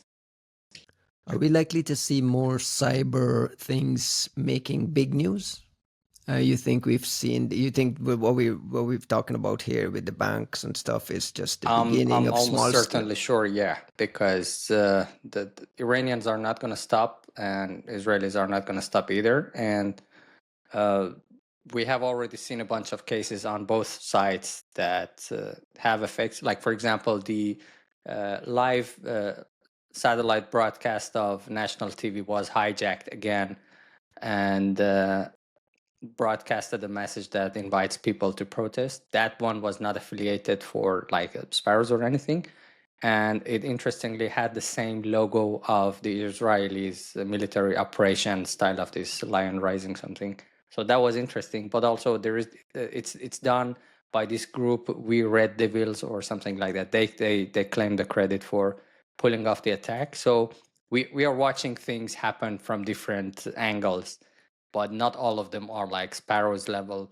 They are all interesting though, like hijacking a VSAT stream of a national TV. Technically, yeah, I can explain how it works. It's still not something that you would be able to do super easily. You need to have proper tooling. You need to automate things in advance and take over and pull it off. They have done it before, like Mojahid, this group affiliated to make the Qiyam Sarnaguni. They have done that before on the same scale, hijacking live TV twice actually. So that was interesting on its own. And speaking of Qiyam Sarnaguni, they have been awfully silent, and their bot that publishes classified documents stolen from the presidential office 2 years ago, they are still steadily publishing a couple of documents every day and remaining silent about all of this, which is, I think, it's an interesting silence, I would say. Interesting. Interesting. We're coming up against the 3-hour mark. Uh-huh. Hamid, You can't stop this one, man. Even by shout watch me, out standards, watch me we're edit there. it. Watch me edit it Yeah, down to just like cuts it. 259.59. Quickly, Hamid, we usually close the show on shoutouts. As you know, you're a listener, but before we get there, I want to thank you very much for not only for putting up with us. I know this can be easy for you. You got family back home, they're dealing with this stuff. Thank you for coming on and sharing your expertise with us. Amazing episode. I mean, we can go on and on forever, but the guys asked for 3 hours, and we'll give them 3 hours. Thank you very much for having me. Hamid, I'll let you go last. Juanito, quick shoutouts. Why would you put me as the first one? You know I'm always the least prepared one. Well, okay. So first thing first. We have the LabsCon CFP is closing on Monday. We've been harping on it over and over. This is your weekend, guys. Unless you tell me you're all analyzing, Iranian malware and Israeli malware this weekend, like get your submissions in. This is your, sort of the last chance. I'm excited to see some of that stuff. Honestly, we've talked about the war for like 90% of this, so it feels really important to shout out. Honestly, our friends in Israel, folks that coworkers that we work with, IC folks, Gov folks, like just straight up civilians and folks who are losing their homes, who are having all kinds of kind of awful situations to deal with. There was a missile that landed like 3 blocks away from one of our offices, right? Like it's a lot. So just to remember kind of the reality of that side on the Israeli side, and to once again remind of the reality of that on the Iranian side. That's got to be this kind of horrific situation, as all wars are. I think we're latching on to cyber because it's our area, because it's our discipline, because it's where we can find ourselves useful. But at the end of the day, just like in the Ukraine-Russia situation, it's important to remember that there are people caught in the middle of this, and people who are losing their life savings, who are losing their homes, who are losing their lives. And there's nothing cute about it, right? Even a situation where we do see a collapse of a regime in Iran, there's a lot of pain that follows on the back of that. And there's a power vacuum inevitably that's gonna, there's a lot of discussions about how that even gets filled, right? You see Reza here in this, from the comfort of the US, talking about going back to Iran to rule. I don't know that that's necessarily what anybody wants, right? Like there's a lot of complexity that comes with this. And I would remind folks, like the collapse of Iraq and Syria is what gave us things like ISIS and Syria, Libya, et cetera. Like power vacuums like Yemen are what give us the Houthis. Like that's what you get. You can't just hope for the one bad thing to fall apart that was at least a stable bad thing. Then you have to ask what happens on day two. So there's nothing simple about what's happening here. And like we mentioned, well, anyways, I'm like kind of going down that tangent. So I just want to say, right, there's folks on both sides, a lot of support and heart for these people. And frankly, if I have any hope of this, is I hope that it's quick and decisive, and that we can at least go into a situation where we're talking about the future of an Iranian state that is not a pariah on the world stage, and that people can finally, if they want to, can go back to what they consider home, and that we can finally integrate this place back into the global order and have an unsanctioned Iran that participates with everybody else. That's the dream. That's what it used to be. And it would be a sizable, insane shift in the geopolitical chessboard. So I look forward to seeing what world we wake up in, and I hope that it's a nicer one and one we can make better. And look, if you remember, this is my last point, I promise, Ryan. If you remember the keynote that we posted, I want to say maybe 4 or 5 episodes ago, Yes. about CTI at wartime. CTI people, I'm looking at you. This is your moment. This is where we get to actually have an impact in some of these things, for better and worse. Smarten up, behave, be cautious, be smart, be kind, and don't sleep on it. There's a defining chapter in the history of cyber that's playing out right in front of us right now, and I hope that we can add some nice splotches of color to it. Listen to you sounding like a granddad. Kostya? I'm really touched by what Juan was saying about the future and the dream for a new Middle East. It's very hard to recover from all that, but I pretty much echo what he was saying. Like I said, I was supposed to be in Israel next week. Let's hope for better times. Let's see what happens.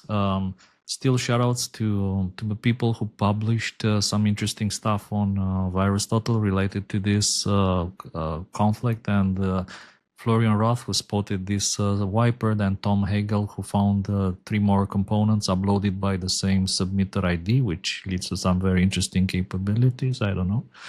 And looking forward to see what else shows up on VT, and what other interesting operations happen on both sides.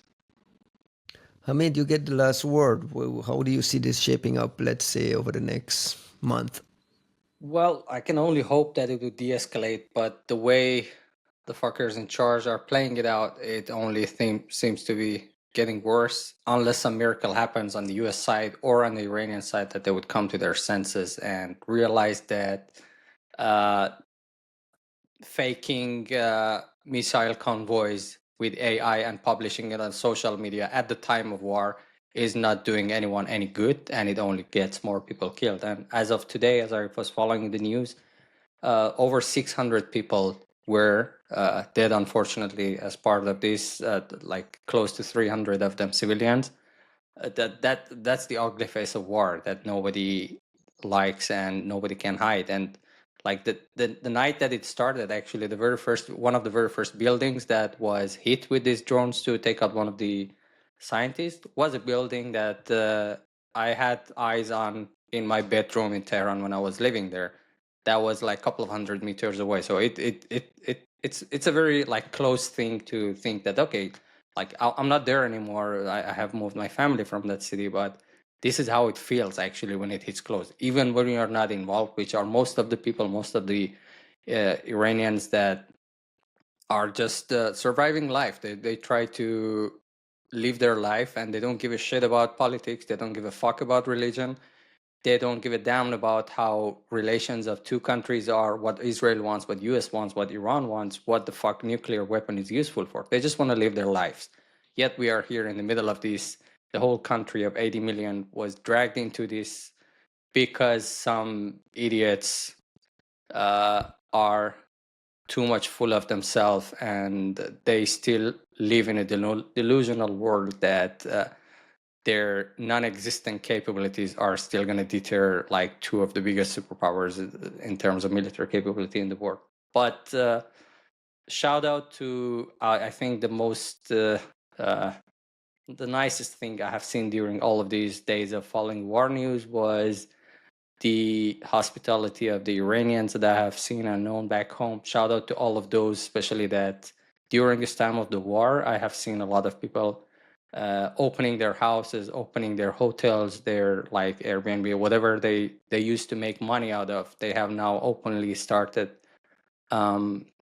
standing by the road holding a sign that, hey, if you have fled and if you have evacuated your city and you're seeking for shelter or place, you're welcome to stay with us. And this has been a very widespread practice among all the Iranians, and like supermarkets not charging more than what they basically have themselves paid for. And this kind of like there's a nice union among the people, civilians, not the fucking government. This is a shout out to Iranians, the people, not the government, that during these tough times that both from externally and internally they are being pushed and they're getting killed. They keep it together and they still go to their rooftop, take a vodka shot and laugh it out all when they are watching bombshells dropping in their neighborhood. So shout out to those people. That's a great place to leave it. Thank you guys very much. Thank you, Hamid. Thank you, Juanito. Thank you, Costin. Hope you guys have a great weekend and we'll catch you again next week.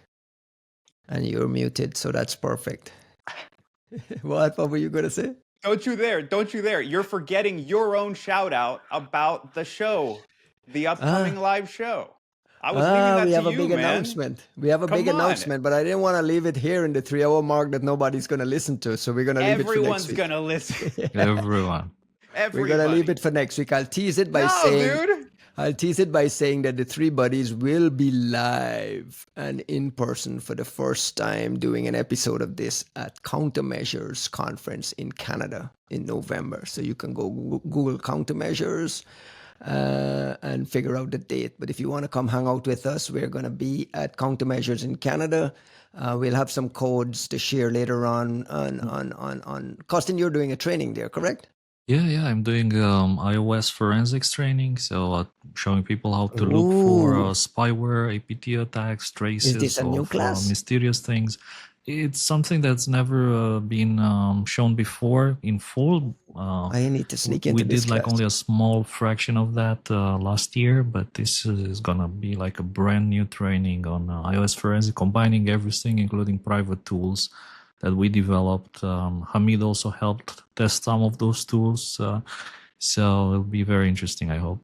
Fantastic. We'll have discount codes for Costin's training and for some of the training happening there. Check us out in November. We'll be live for the first time in person. I haven't seen Costin in 10 years in person, so I'm very, very much looking forward to that. Jesus, man. And with that, guys, have a great weekend and we'll catch you again next week.